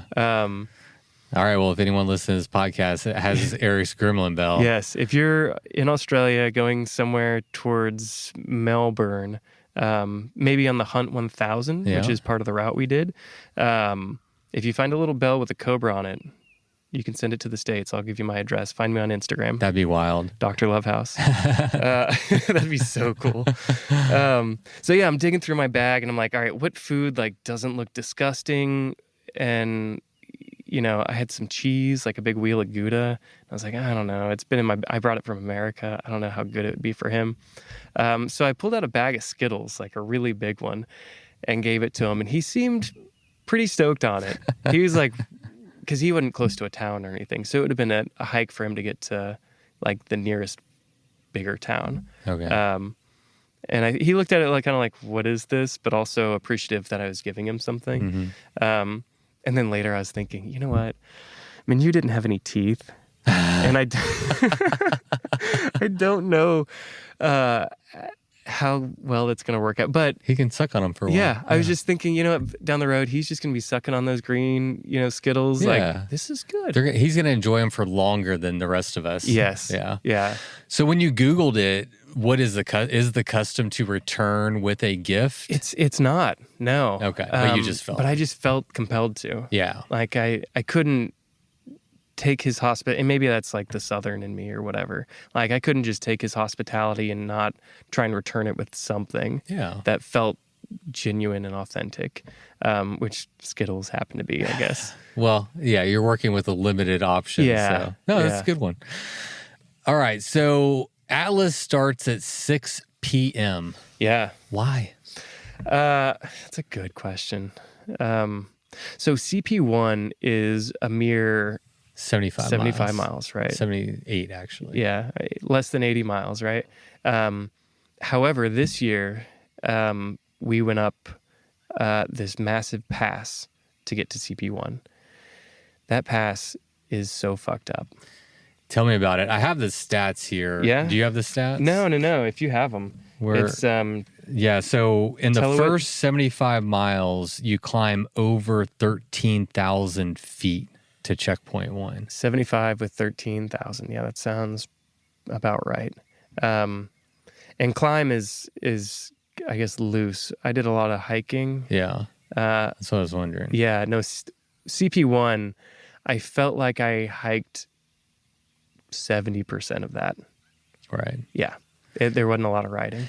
Because of grade or like the terrain is super fucked too? A little bit of both, mostly the grade with the single speed. Yeah. Because it's all like, it's pitchy. And you're just winding up this mountain. And it's, nightfall at this point, and it's snow-capped. You're trudging through snow and ice and mud. And it wasn't super cold, which was kind of nice. Or maybe I don't know, I wasn't feeling cold. I guess some of the folks around me were, but yeah, maybe that's a different thing. I was feeling really hot-blooded this trip. Okay. Yeah, I didn't bring pants. Oh God. Yeah, I just had my jorts on, my Riptons. And no chamois. I had like some yoga shorts underneath, but managed to stay. My legs got cold once on that trip. Anyways, so yeah, you got to climb this thing, and then the backside of the mountain is this mule track, which, oh God, looking back at it, it's like these massive rocks, sharp rocks that a normal mountain biker couldn't roll over. Like, you're walking all of this. Okay. So you're walking downhill. I think Alex, the guy who won, ended up riding all of it. That was the rumor. But he's also like a world XC champion. So good on him. Yeah. I'm a Texas one. So yeah, we don't have that. So I did a lot of walking. And you've got to do, like, with all the snow and everything, you have to be pretty careful because you don't really know how deep the snow is. So you do a lot of post holing. Like, you can take a step and lose your knee. Okay. Like, your thigh is in the snow. That and throwing around I think at that point my bike weighed like 85 pounds because it was fully loaded with food and stuff. So you're trying to lug that thing over these rocks. That was a hell of a start. But I'm super stoked that it started at night because that would have been so hot during the day. Also, with the ice and the snow, it would have been wet and melty. So there would have been so much more mud. How did you prepare differently for a race that starts at 6 p.m.? Like, I would assume you'd want to sleep until 2, or like, did you do anything to like change your natural like sleep rhythms? I didn't. And I don't know if it was good or bad, but I thought about it. And I think a lot of people did kind of sleep in. I didn't opt for early checkout because, well, for one, I don't have a job, so I don't have a lot of money. I didn't want to pay the extra, like, $50 or whatever it was. So I woke up at maybe 8-ish that morning, and had brunch at the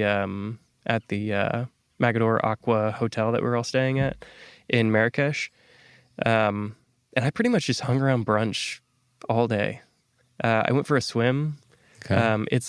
It's this aqua park with like slides and stuff. Nothing was working because the water was freezing.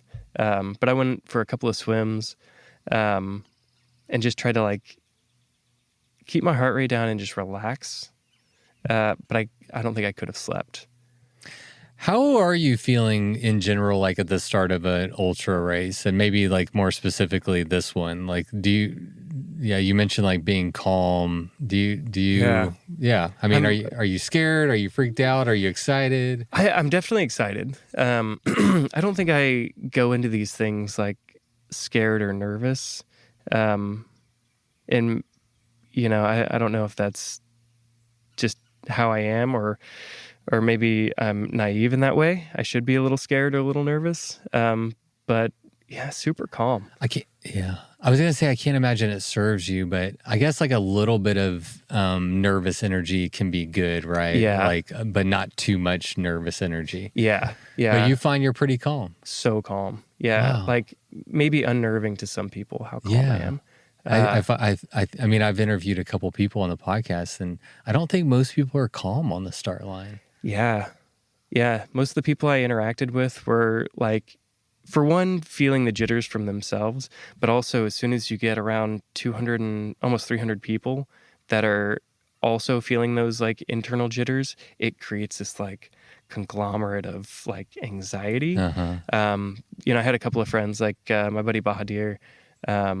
He was like, I don't want to hang out at the start. Like, I'm just going to chill in my room because there's way too much energy, which totally get and respect. That's why I tried to stay by the pool for most of it, because it was really nice. And then, like going around and trying to chat with people, maybe that's like my nervous energy, is just to like interact. That was fun, but a lot of people were like too nervous to chat. Yeah. And then I also brought some fingernail polish, which I think helped ease some people's nerves. So I painted all of my nails. I say it's for, to keep my nails strong through the race. I've talked to actually this military guy who gave me a tattoo, and Marrakesh. He was like, "Oh, you paint your nails? I usually paint mine black for military stuff to keep them strong." And yeah, I was like, "Oh, me too. That's cool." All right, you got a tattoo in Marrakesh. I just got one in Guatemala. Let's compare tattoos. Do you want to see? Yeah, of Yeah. course. I'm gonna take my pants off. Dude, I'm gonna take mine off. I have to. Are we getting this? Yeah, let's just go full send. Where is yours? Here. Okay, mine's on the front of the thigh. All right, you go first. You go first. So I got 2. Oh, hell yeah. Yeah. So this is the first one. Yeah, still healing. Super new. It's Boobies. it says boobies.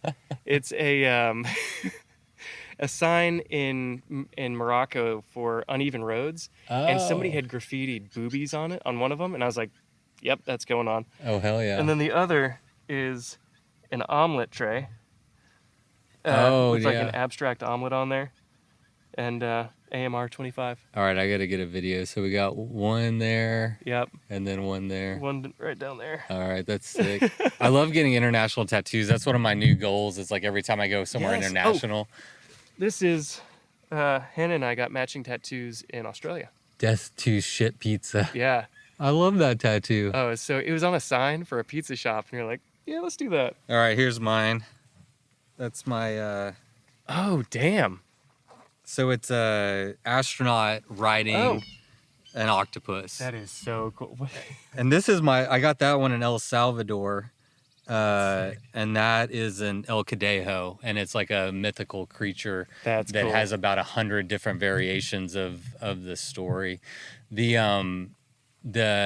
octopus, when we were in we did a bike tour across Oaxaca, and we finished at the coast in Puerto Escondido, and we were just at a stoplight, and in front of me there was this truck with like 1,000 stickers on the back, and one of them was this sticker of this octopus being ridden by an astronaut. I took a photo. I was like, that would make a great tattoo one day. So I was just in Guatemala, and I was like, you think you do this? He's like, yeah, I can do that. I'm like, well, let's fucking go. That's so good. I think those are the best. When you see like a random thing that doesn't necessarily have anything to do with the trip you're on, Yeah. it's, I don't know, it just makes it. It's just, dude, yeah, it's a memory, you know? Like, yeah, I don't know. I love collecting tattoos and collecting them in interesting places. Yeah. Like the guy that gave me a tattoo in Guatemala, the whole time he was trying to get Natalie and I to swing with him, you know? Or Wow. It started with, I mean, first full blown, he's like, I'm a swinger, you know, da-da-da-da-da. I'm like, cool. He's like, here's my wife. I'm like, yep, she's pretty. This is fine. And then he was like, you know, trying to get us to go skinny dipping and all this kind of stuff. And Dang. so, you know, I mean, you just, that's a fun experience. Yeah. We didn't swing, if anyone is wondering. I was. And I'll tell you, but I will edit this out of the podcast. Ben. What are the what are the checkpoints like? And I think it's worth, just for anyone who doesn't know. So Atlas has 3 checkpoints. This is not a stage race though. Correct. So the difference is with stage race, you get to checkpoint and the clock stops, and then you can keep going. That's not the case here. Clock is rolling. Yeah. Clock is rolling. Yeah, and you get this this cool little guy. Oh hell, you fucking brought it. Oh yeah. Oh, I let me figured. check that out. So I forget what they call them, but essentially it's like a passport. So with each checkpoint, you go and get a stamp, and then they write down your time. Oh, a brevet card. Brevet. Yeah. Thank you. Yes. Yeah, it took me a second. Yeah. Oh, this is so fucking cool. Yeah. No, it's a really fun concept. I love it. And they're just they are neutral points. So they usually have like some sort of restaurant or food or something there. Also, volunteers are going to be there to help with, you know, if you've got issues with your tracker or whatever, to kind of help there with that.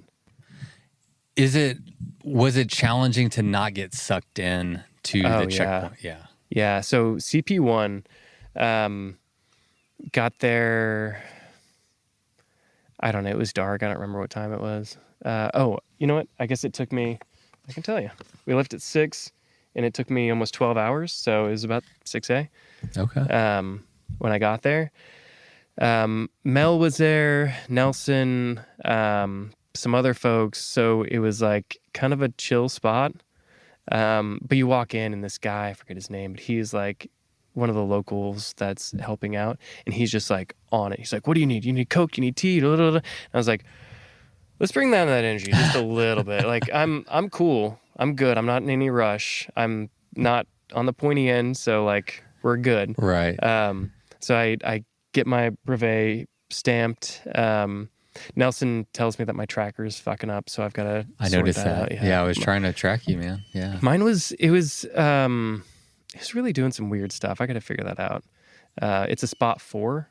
Mm-hmm. Spot 3s I've had really good experience with. Okay. And then the Garmin InReach, a lot of folks have had good experience with that. Unless Garmin goes offline, and then you're kind of fucked. But I've only seen that happen like twice. So I got it figured out with Nelson's help, and had my first omelet there. First 2 omelets, actually. I think it was like 8 eggs or something total. Several things to drink, and then I hung out over by Mel and like the CP room, I guess, for kind of a while. FaceTimed Hannah. That was cool. It was really nice to like talk to her and kind of tell her about the first thing. And she and Mel took my phone, and they ended up chatting for a while. So I hung out there for a minute. Yeah. Alex, meanwhile, had already left because we hadn't like talked about anything yet. So I was like, all right, well, he's gone, so I'm going to go try and catch him because like he and I are racing. Yeah. We're the only single speeders here. So I get on and go. CP2 was... what was CP2? CP2 was a challenge to get to. It was a lot of climbing, huge descent beforehand. And I think if listeners go back to Mel's podcast with for the Atlas this year, I'm on there at CP2 at some point, talking about the descent and getting Cindy and stuff, which is super cool and fun. Not so Cindy that I broke a wheel, but Yeah. just enough. The right amount of Cindy. The right amount, yeah. And I didn't fall at that point, so that was good. They had tons of food there. They didn't have omelets, which was really disappointing.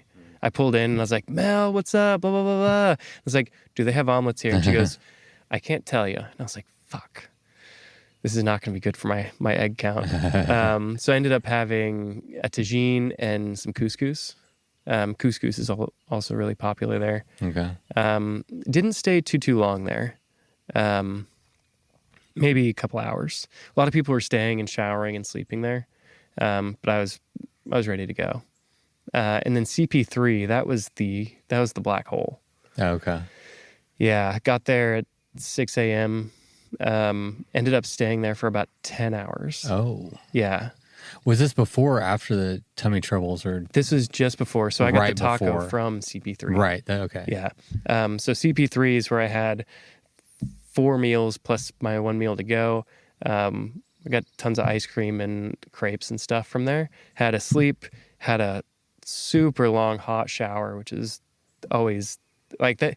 If there's one thing in an ultra that revives me, it's a hot shower. Hell yeah. Yeah.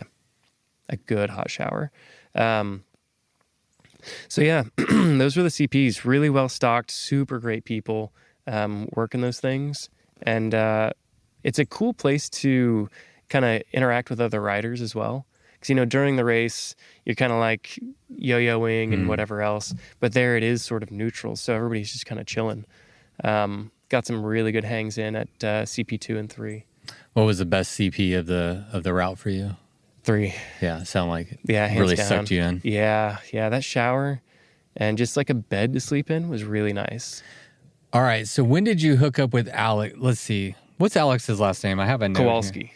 Yeah. Alex Kowalski, He goes also by known as Cowabunga. Cowabunga on the internet. On the internet. Yeah. A lot of people will know Alex. So obviously we know y'all didn't start together, didn't plan to ride together, but y'all wound up riding together. So like, when did you first, like when did y'all decide that y'all were gonna? So pair up? right off the line, you do this massive long road straight road thing.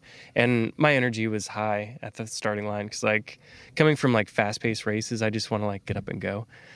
So I'm up at the front spinning at like 18, 19 miles an hour, which is about where my bike caps out with the gearing I had. That's fast. Yeah. And like I started to Your feel gearing was what? Let's go ahead. 32-18. Okay. Yeah. With an oval chain ring. So give or take a couple. So yeah, I'm kind of like pushing pace up front, which is always to my detriment. I did this at high country and popped early. So I don't know how far we got, but it wasn't but 10 or so miles in, and Alex caught up to me. He was running 34:20. So I'm 1.7 gear ratio, and he's 1.7 repeated gear ratio. So we are like Really same. close, yeah. And we both weigh about 160-ish pounds. I think my bike, being steel, fatter tires, was a bit heavier. He's got a titanium black sheep. God, his bike felt so light comparatively. So yeah, he caught me there. Teloit Pass, he pulled off at one point, and I just kept going. But he did catch me at the top of that eventually. And then after CP1, he took off. I ended up catching him napping. And I think he was smoking a spliff at that time, down the way during the day. And then it was really at Minu's house that we were like, let's just hang. Like, let's enjoy this thing. We'll go fast, but let's like soak it in. Okay. Enjoy the country, which was like, Yeah, what mile? somewhere around, I don't know, 200-ish, somewhere in there. Did you know Alex prior to this? Yes and no. So we're like internet friends. Yeah. We got to hang a little bit at High Country last year. And he did the 400 or one of the shorter ones at High Country. I don't remember which one. Sorry, Alex. And I was doing the 1,000, and he was following along with me, and texted me, periodically, like, don't forget to eat, you're doing great, after I like started to turn it up and make a race out of it. So like we built some camaraderie there. Come to find out, we actually raced north-south together in 2023, I think. But didn't know it. I was geared, he wasn't. Yeah. So we didn't get to hang. Yeah. But yeah, we built a strong bond and friendship off of this. Yeah. So, I mean, for that to work, y'all both have to be, one, geared similarly, but also like seeking the same type of experience from that event. Yeah. Which, cool enough, we were. And I think it helped that there's no category for single speed in these Euro races, which kind of like takes the competitive edge out a little bit. Right. Because, if you're racing Doom on single speed, you've got 30 people you're racing, and it's like, those are 30 strong riders too. So you need to have that competitive edge. Yeah. So yeah, I think that worked in our favor. That experience with the local guy and his hospitality really solidified everything for us. We wanted more of that, whatever that was, that feeling, that adventure, the culture. We needed that in this. So you, towards the end, got your sickness, and he decided to wait for you. Yeah. So at that point, y'all just kind of we're in this together. Yeah. Yeah. We paced well. We had really good conversations afterwards. It's funny, we were hanging out with some of the other people, and we were talking about bikes and gear and stuff. And we stopped and looked at each other, and we're like, dude, we didn't talk about bikes at all. And I was like, yeah. That's such a good feeling, I mean, typically in bike things, it's always like, where do you get your wheels from, or who's your sponsors, or who's your whatever. But it was all just like either philosophical or like, what are things happening in your life? Where do you come from? Those like relationship builders. Yeah, I'm into that. Yeah. I like that a lot. It was so nice.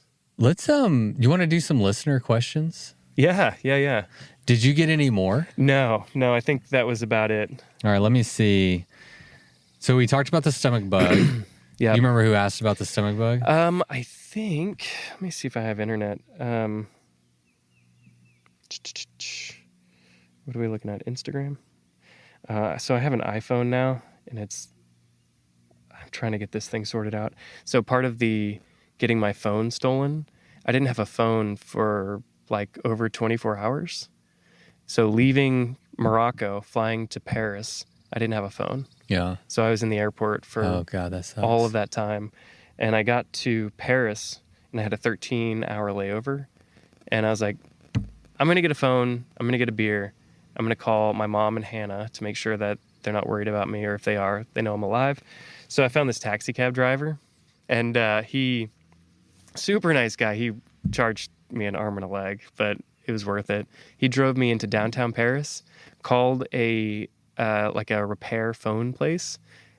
We got a used iPhone for €289. Okay. It's like a iPhone RX or something. I don't know. Got a French number because I couldn't access any of my accounts because I don't know my passwords. Of course. Yeah. So I had to create a new Gmail, an Apple ID, a new Facebook, and a new Instagram so that I could reach out to people.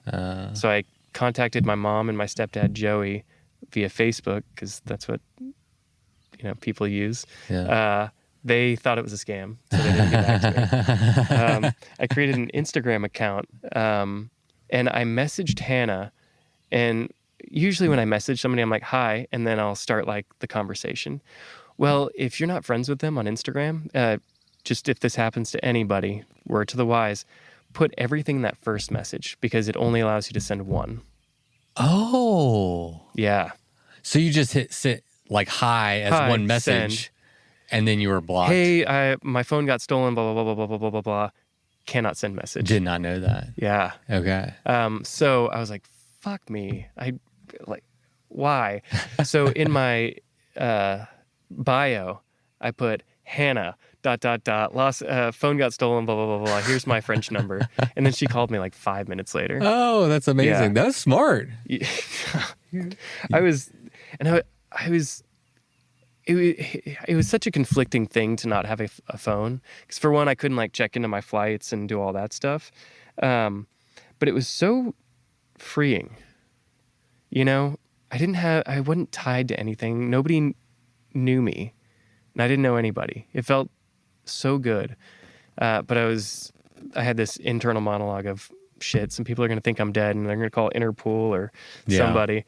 I talked to my mom finally, and she was like, oh, that sucks. Yeah, I'm going to go get my hair done. Yeah, we're about to leave for our cruise. And I was like, you didn't even know. You're like freaking out about it. Meanwhile, Hannah called Air France, and she's like, yeah, she was worried, but like keeping it cool. Should have turned on your spot tracker too. That would have been too smart. I don't know. Yeah, no. Oh gosh, what's his name? John. John. All right. Asked about the stomach issue. So who asked about how many mushrooms did you eat and how did you bring them to Africa? That was a good question. That was Natalie, of course. Natalie who? Nat Daddy? Nat Pete. Okay. Yeah. Zero. Zero mushrooms. I wanted to, and in hindsight, I would have, or I could have. I don't think it would have been an issue. However, I kind of have flipped my thoughts on mushrooms and racing. All right. High country did that to me. So the start of high country, I ate a little mushrooms and ended up trying to go stay with this guy that I called the Stallion, another Singlespeed guy, out of Kansas. Ended up blowing up, running out of water, vomiting on the top of like Mount Magazine or one of those mountains over there, and slept in the woods for like 12 hours, just awful, dying. It was like 20 miles to the next aid station or water station or whatever, and I didn't think I was going to make it. I thought I was going to die in the woods. So after that, I decided I don't think I'm going to do mushrooms during a race. Yeah. Touring, however, yes. I'm not pressed for time. I'm not trying to like ride my bike super fast. I'm just trying to enjoy myself. So yeah, didn't bring him to this. I've always been scared. I had like one, not a bad experience riding at night on mushrooms. And I felt like trapped, but not like I've done enough mushrooms. I'm like, it's fine. Like, you're not trapped. Like, but I don't know. It didn't. You get that tunnel vision. It kind got of? the tunnel. Yeah. Where I was just like in this tunnel, and I don't know. I wanted to have more of an Open air, expansive, like experience. And, so I don't know. I haven't had a lot of. Yeah. I think maybe location would help with that too. Like mushrooms in the desert. Awesome. You've got nothing's really like if you're here in East Texas or like in Arkansas, we've got these tall pines and stuff. It can feel like very trapping. But in the desert, everything's so big and vast and open. Yeah.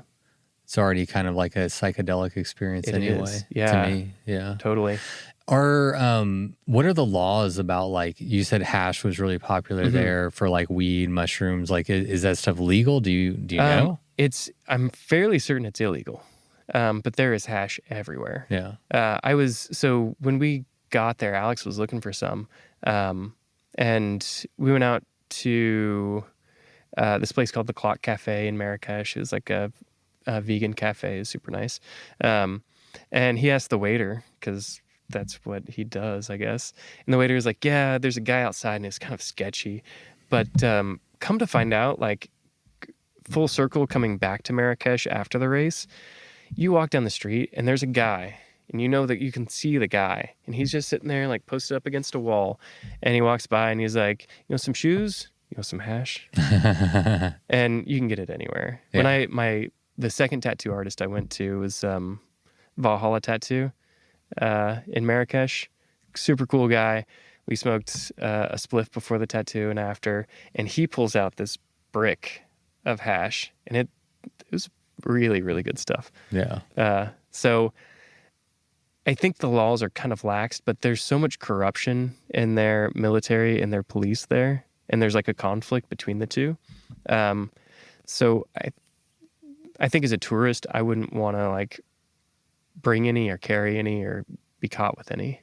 And then as far as mushrooms and other things like that, I don't think that's a thing there. Oh. Yeah. Yeah. Like there were some hash guys, and I was like, I don't want hash, but you got mushrooms? And he's like, oh no, not here. Anecdotally, if you had to take a guess, what percentage of like in general, like just ultra racing in general, what percentage of the competitors are dosing with mushrooms, do you think? Not very many, No. or at least not in Euro races. Yeah. Yeah, I think the States, we have there's a cultural difference in ultras here in the States versus Euro. How so? It's so serious there. It's so serious. Yeah. And I think that's why single speed maybe hasn't caught on, because the culture of single speed is sort of like counterculture. It's I don't know. I don't want to say like punk rock, but it's kind of like punk rock for ultra. It's punk rock. Yeah. Yeah. And we sort of have, or most single speeders kind of have like a different outlook on life and a different outlook on the race perspective. And that doesn't translate, I don't think, to Euro. Okay. Yeah. Interesting. Mm-hmm. Yeah. Why would you take all those gears away when you could pedal down the hills and pedal up the hills? Yeah. That's just the mentality. It's just different. Yeah. Fair enough. Teach Yeah. their own, right? Although you get to be the first person to complete all of his races on a single speed. Hopefully, so, yeah. They're doing, yeah. I mean, we did the one, and it was, one of the most satisfying, and I say this, 'cause it was satisfying. I'm not going to downplay that.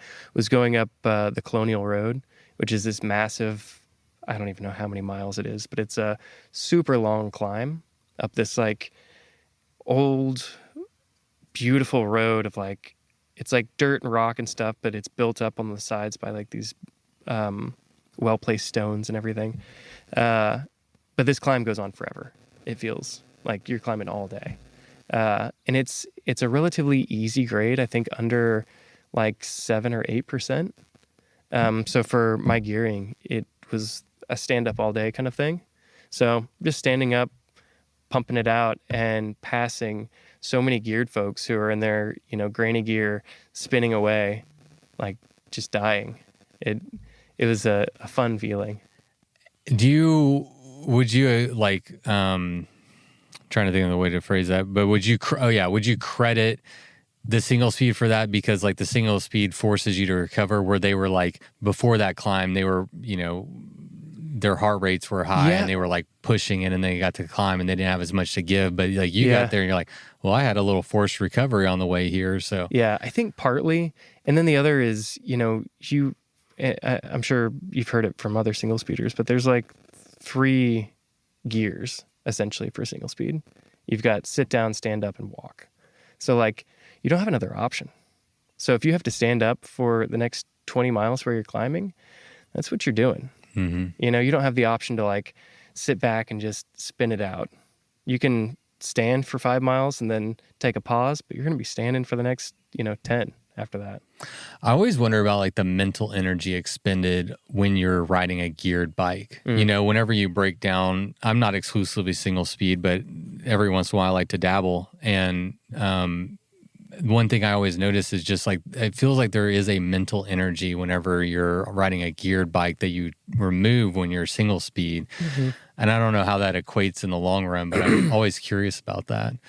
Like, what is the mental energy of like, I don't know, am I in the right gear? Like, you're always thinking about what gear should I be in right now, and you're always shifting. Mm-hmm. And I don't know, maybe it's just like, I don't know how much it actually equates to, but it feels more freeing and a little more relaxing in some ways to just not have to worry about that. Yeah, I'd be curious what the calorie, maybe the caloric burn or something difference would be. I do think single speeders probably burn more energy just because we have to, put down more force when somebody can shift into an easier gear and kind of use more aerobic than anaerobic. Getting on and off your bike a little bit more frequently. Yeah, standing up and pushing, sitting walking. down more. Yeah. Like there was one road pass that I walked, I think 7 miles up, just because I couldn't ride it. But then you have the like inverse of like using different muscles, so you like spread that out. Yeah, that's a good point. I don't know. Someone needs to do a study on this. That would be, and it's not going to be me. No, me either. That would be really cool. I would love that. I'd read it. Yeah, one day. Yeah. So someone else asked, what was the hardest part of the race? Yeah. I thought Alex actually sent this question, so shout out. And it took me a while to think about this one or to find a good answer. And I think the hardest part was leaving. Oh, that's a great answer. Yeah, I know.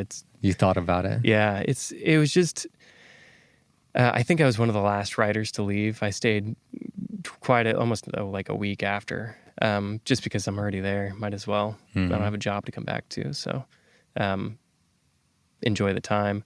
But, seeing people slowly kind of trickle home, and you build these bonds with people as you're going, it's pretty sad to leave or to see people leave, and then eventually you've got to do the same. So that's a great segue. I was going to piggyback that question by asking like, what was some of the highlights, or what's your personal highlight reel of the Atlas Mountain Race, and maybe that will speak to like why it was so hard to leave. Totally. Obviously, the interaction I had with Min Yu and some of the other locals was incredible. The kids out there, although they can be quite annoying sometimes, because they're always asking for money or candy.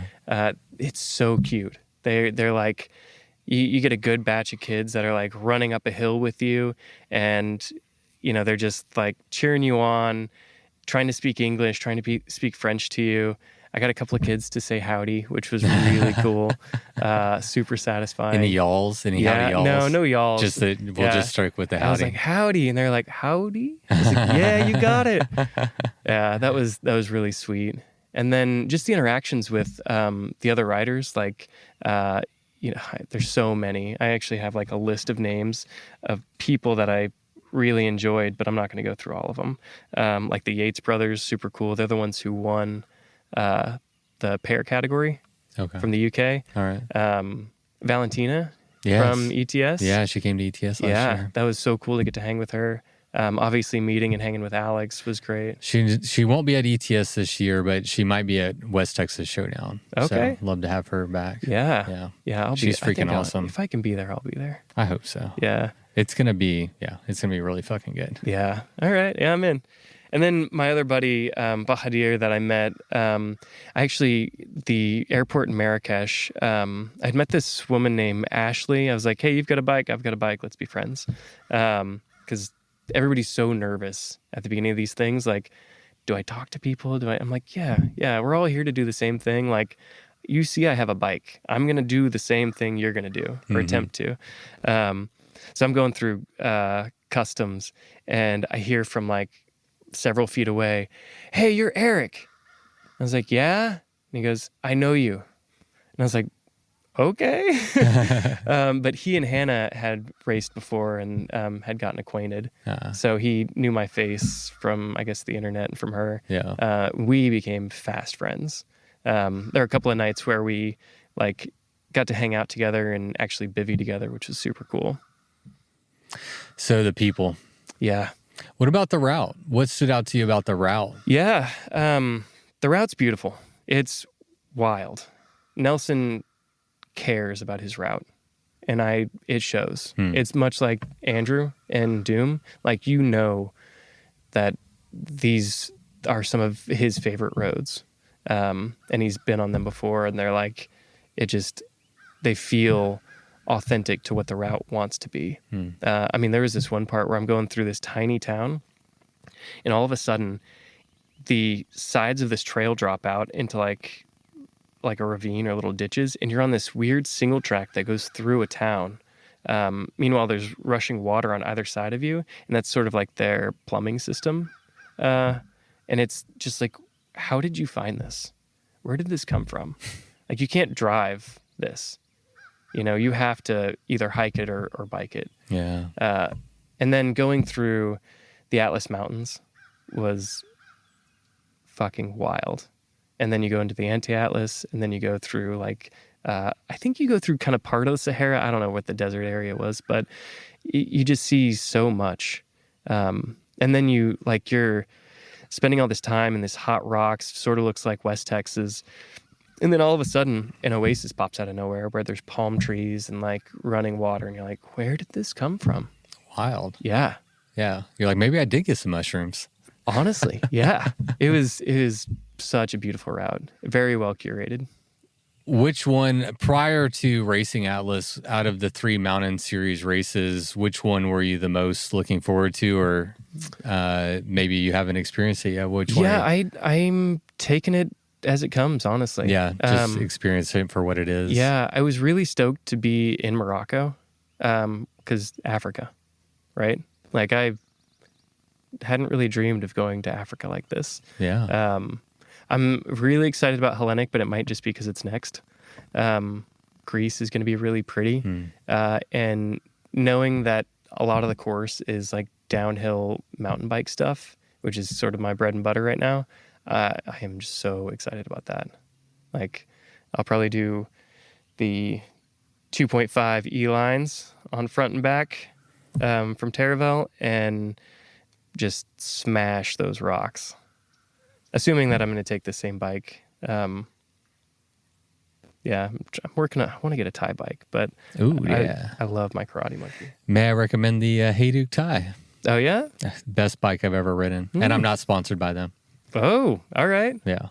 I mean, it doesn't make sense how good that bike is. Yeah. Yeah. Like, it's really, I can't explain how good it is. Like, on, technical stuff, on flat stuff, like, the bike is just so fucking good. I don't know. Maybe it just fits me just in the right sweet spot. And some do. Yeah. Yeah. That's how I feel about the Monkey. It's like, it's steel, it's heavy, but we know each other. And steel's kind of weird like that. I don't have a Thai bike, so I don't know if that's a similar sentiment with Thai.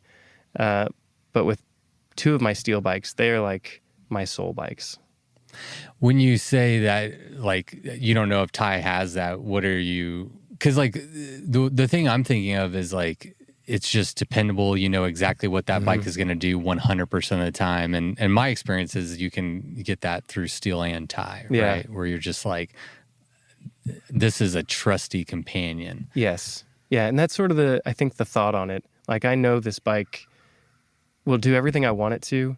And more than often, it gets me out of really shitty situations.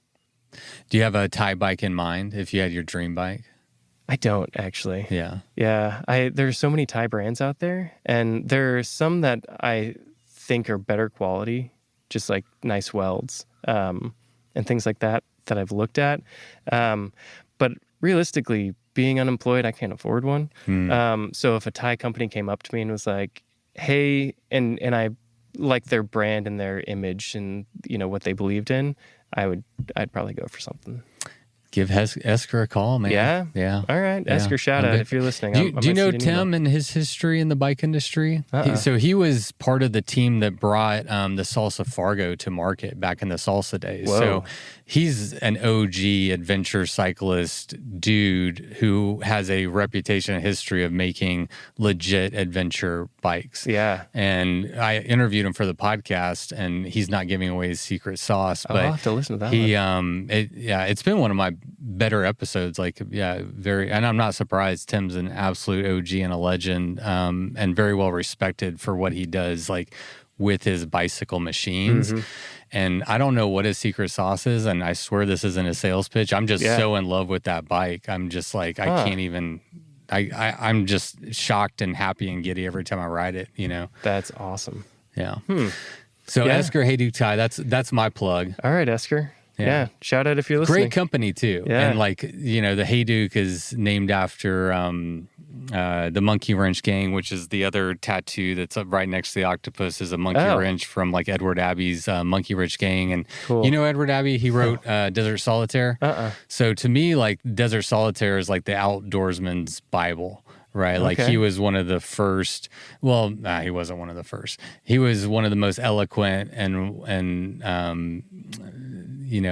visible people who was really fighting against like developing our national parks and really like a true defender of wild places, you know, which is at my core, like the most important thing to me is like we have these beautiful outdoor resources and it's up to us to be defenders of them, you know, to vote for them and everything. And so, Edward Abbey, I'd put that on your reading list or Audible list. If you listen to Audible, I'm always plugging Edward Abbey.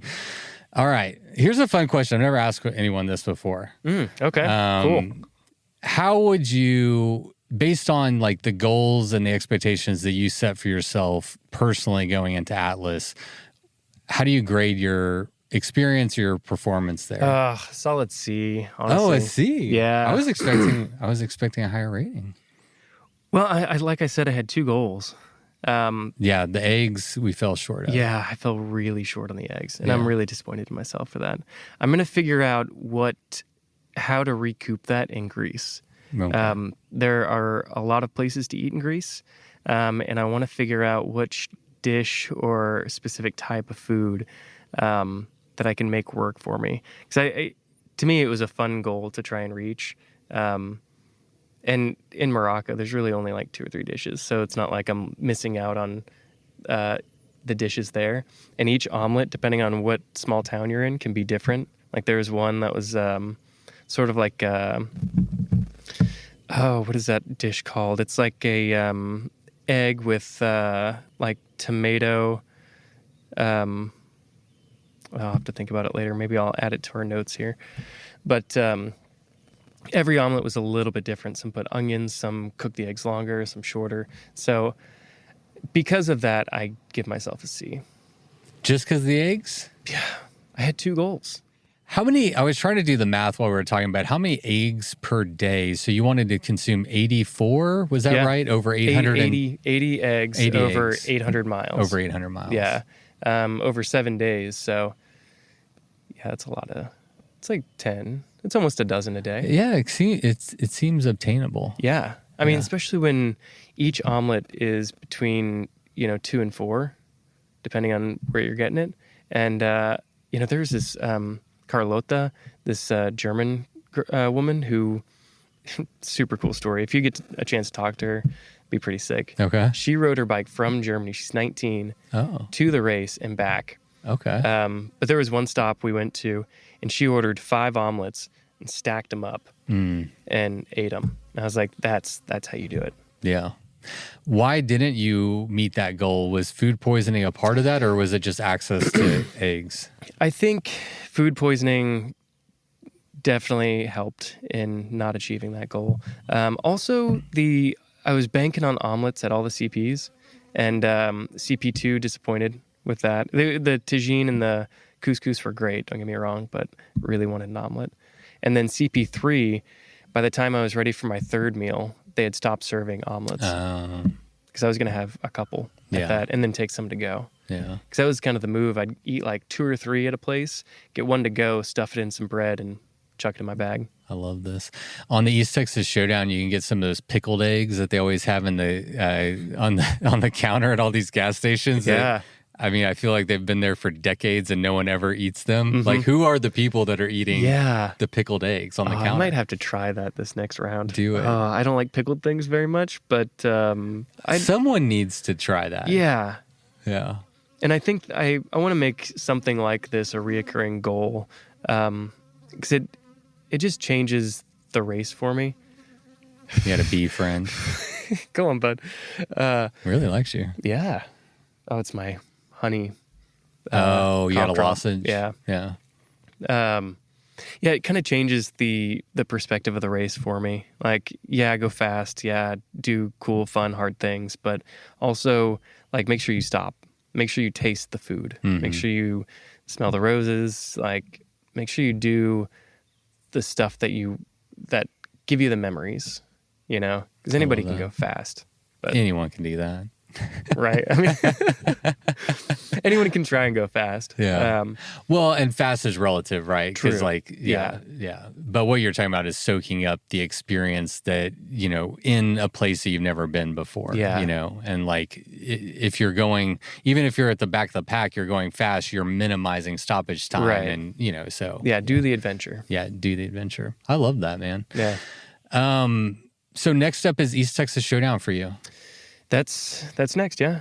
That's next. And like, what is today's date? Almost a month to the day, actually. Oh, really? A month and 3 days. So I've got nothing in between then. That's surprising. I have this massive calendar.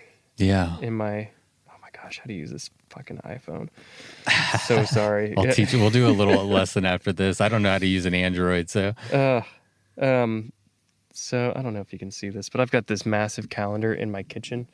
Oh, yeah. Oh, nice. Yeah. It's something I did last year. Sorry. And I don't think I have any nudies on here. No nudies. Darn. Yeah, it's a new phone. The old one. So. I'll have to teach you about the hidden folder later. Oh, yeah? Okay. Mid-South is next. Yeah. Bikepacking race, though, East Texas Showdown. Yeah. Bikepacking race, ETS, and then Stagecoach. And then I'll be in Europe that next month for the next couple.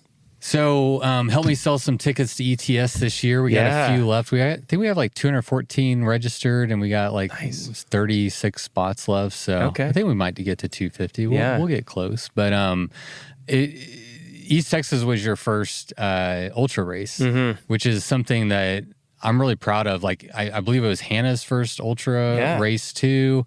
And a lot of people use East Texas as like a gateway. And that's the way I consider it, is like a gateway event into it totally is bikepacking. Yeah. It's so, especially with the different routes where you don't have to do 400, you know, you can do, what are the two? Yeah. 170 and 280. Yeah. Where it allows that ease of access, because bikes, generally getting into bikes there's such a barrier to entry. You know, bikes are so expensive. Bikepacking gear can be so expensive. So getting into this, it can feel daunting to be like, oh, my first one has to be 400 or 800 or 1,000 miles. Where it doesn't. You can go 200 and you can do it and have fun, like and drink beer, which I think is really cool about ETS. Yeah. It is fun for the fast folks too. Because I know my first year, totally ill prepared. But I was like 400 miles, yeah, with 2,700 feet, 27,000 feet.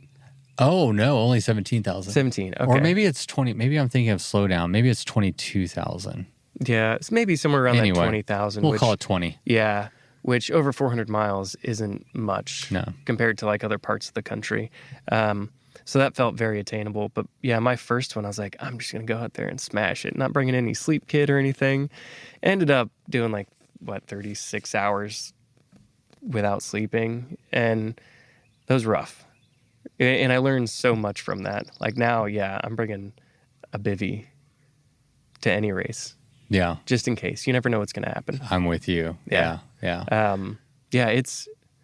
It's cool because there's so many resupplies. There's I feel like it's always such a party. And then after, of course, the hoedown.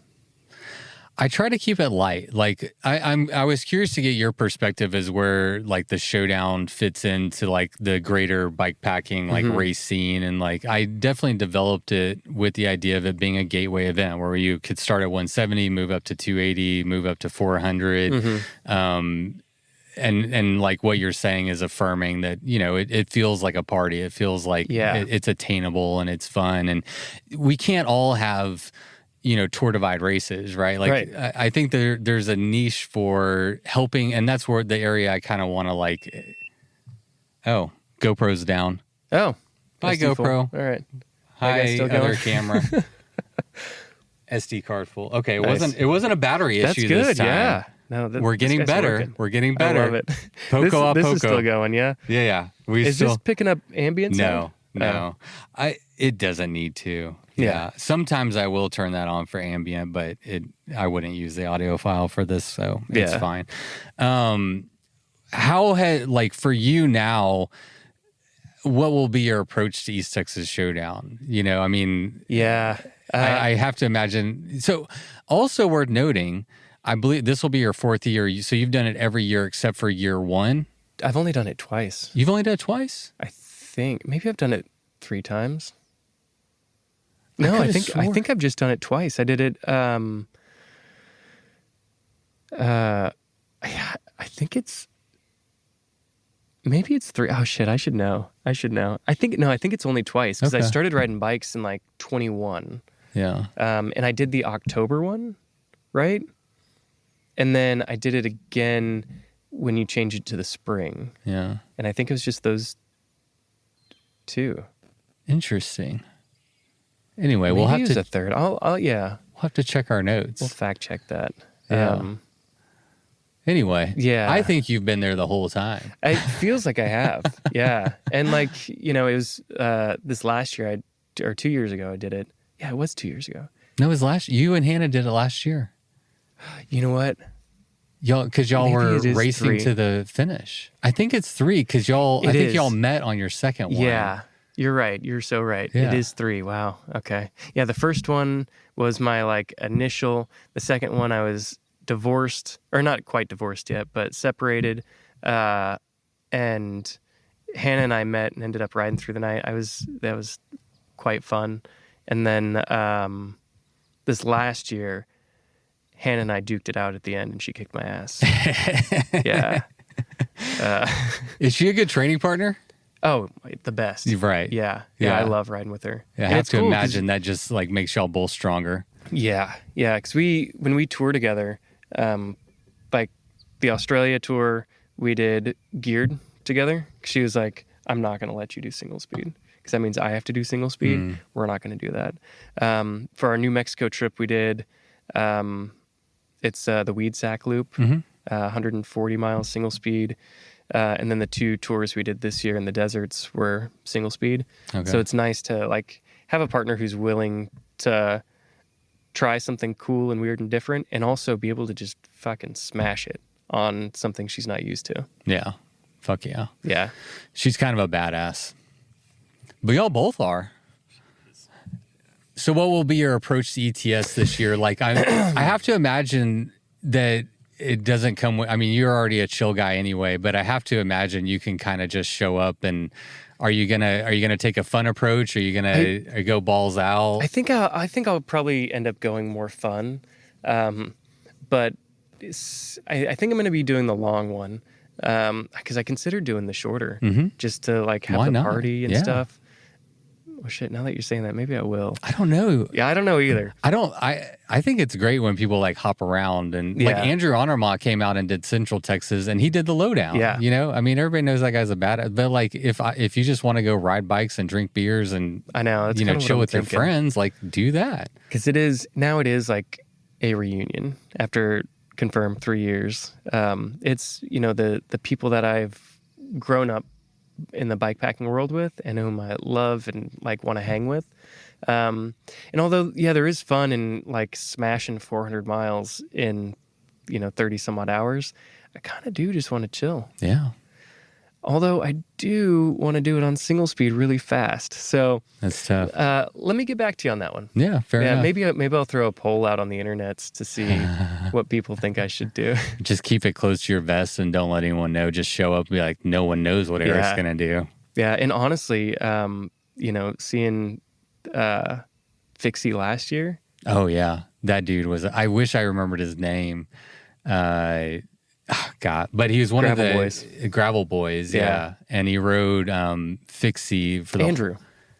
Okay. Yeah. I don't remember. Yeah, double check that for me. Yeah. Shout out Andrew, but absolute legend. My favorite thing about his story was that he navigated the entire thing with handwritten notes. Yes.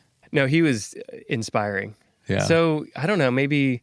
All right, so I guess I've got 3 options. I'm either going to do it single speed, low down, or slow down, which is one option.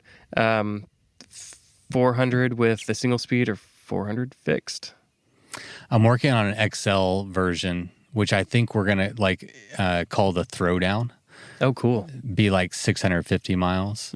So That's a good distance. also thinking about throwing in like a gravel race during it. But anyway, Yeah. doing like, anyway, always. Yeah, you could easily do gravel races through like the park there. I think I'm just going to do the Death Loop, which Yeah. I'm calling the Death Star now. I don't Yeah. know if you saw the I did, the yeah. new route. You saw it before anybody. Yeah. Actually- I got to ride some of it, and I think most of it's open.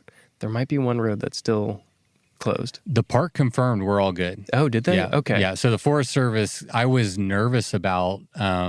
I good. think I'm what glad you you got called that. the Golden Gravel Road. Yeah. Yeah. You in our last podcast, you called it the Golden Gravel, one of the best roads Yes. in the whole route.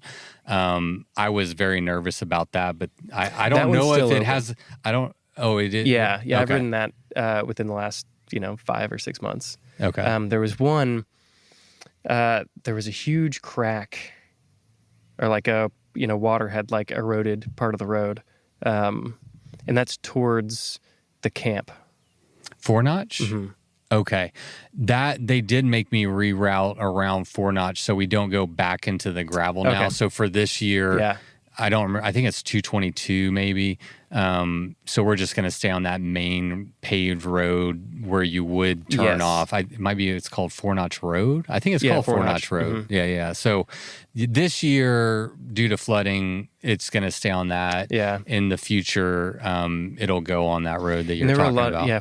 The one that parallels Four Notch Road, the gravel road, there were a lot of down trees as well last time I rode it. So like lots of getting off and on.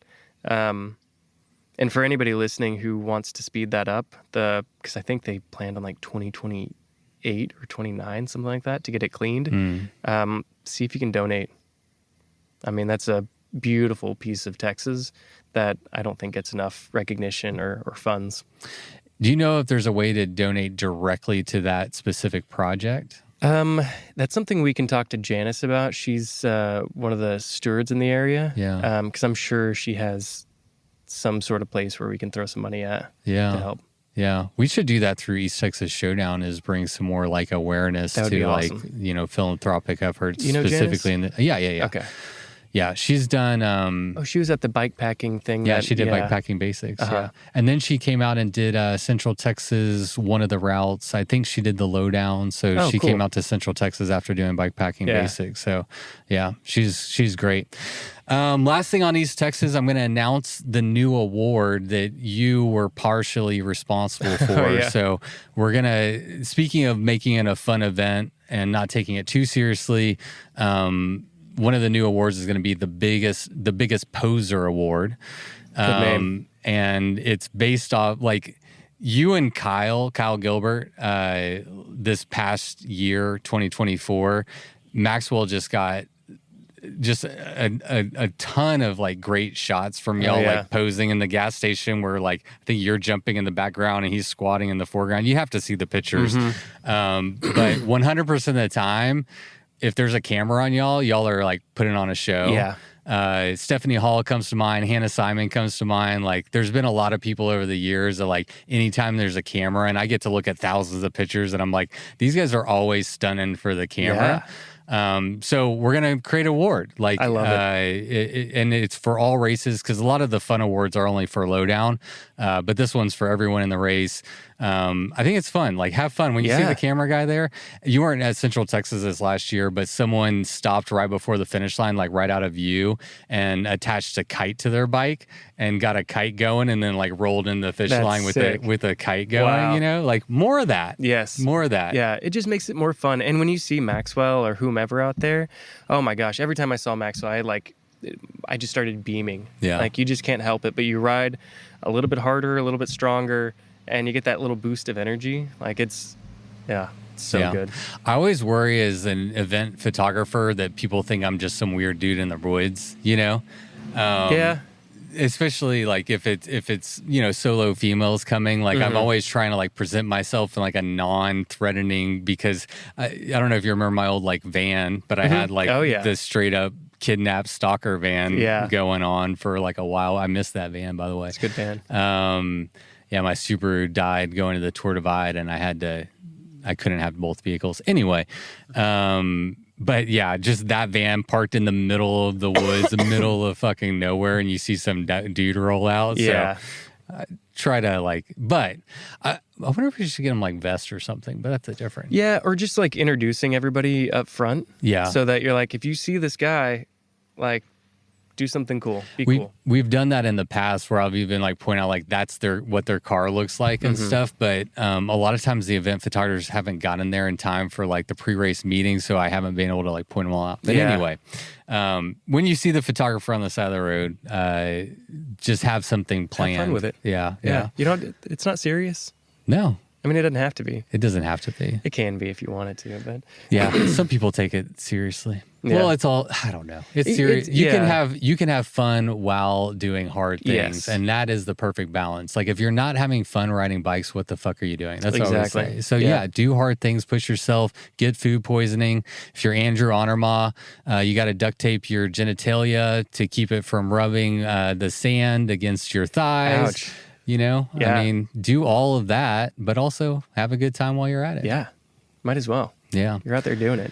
Eric, you're a freaking legend, man. It's been fun. Like I've got to take a back seat and I was there for your first event and just watched you like grow in the sport, and you're doing it right, man. Like you're finding your own adventure. You're doing cool shit and having fun along the way, it seems like. Yeah. I love the family that, you know, is being cultivated from US bikepacking and now international. Yeah, I fucking love this stuff so much. Like, have you met a shitty bikepacker yet? Don't have to call him out if you did. I don't think I have yet. You're hard for us to think of somebody.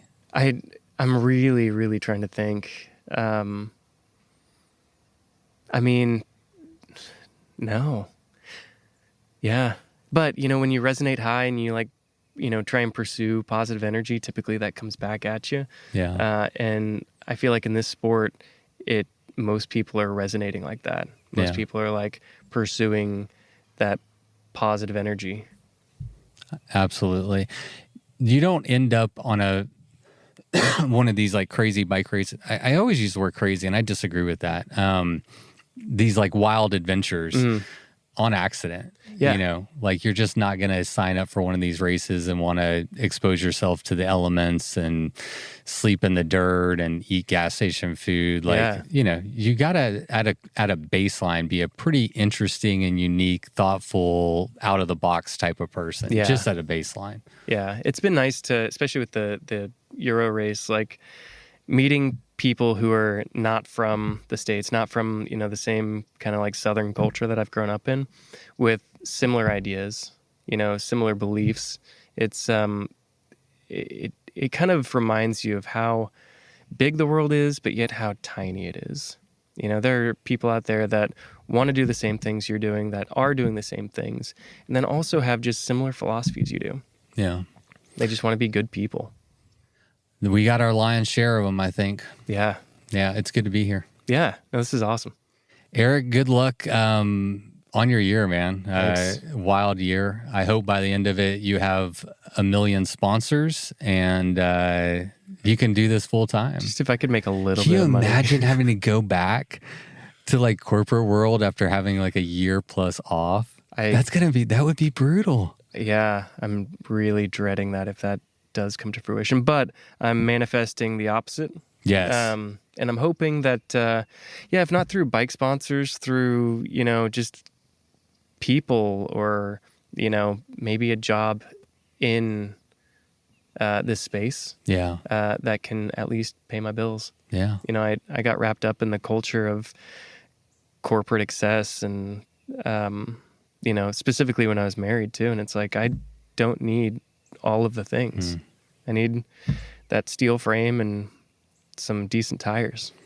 Yeah. Life is about, for me, and it sounds like for you too, just gobbling up as much life experiences as you can. And you're not going to find it in a corporate office behind a computer. Yeah. You know, so, well, I got to go pick up my kids from school. Right. Dad life calls, but I could chat with you all day. And yeah, man, I really appreciate you like taking the time. It's always a pleasure. Anytime. Yeah. You're too Hit me up kind. after Hellenic. Let's do it again. Yeah.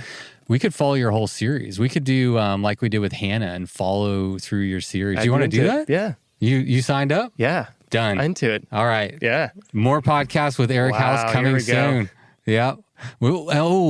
Let's close it out with a live one in Austin. Okay. Would you be down for that? Yeah. Yeah. That'd be interesting, but yeah, I'm into it. It'd be fun. Yeah. We could maybe like we did because we had Hannah and we had Stephanie, Russell Pickavant, sorry, Russell. I think Ariel was on the. Anyway, we had a little panel there, and so it was a good combo. Yeah. I'm not shy. It'd be fun. All right, buddy. Cool. Fuck yeah. Thank you. Thanks. All right, everyone. Thank you so much for tuning into today's episode, and a big shout out and thank you goes to Eric for being such a rad guest and for coming on today's episode. And I'm stoked that we're going to be following him throughout his year and checking in after each of the Nelson Trees events. So that's going to be exciting, and I'm looking forward to that.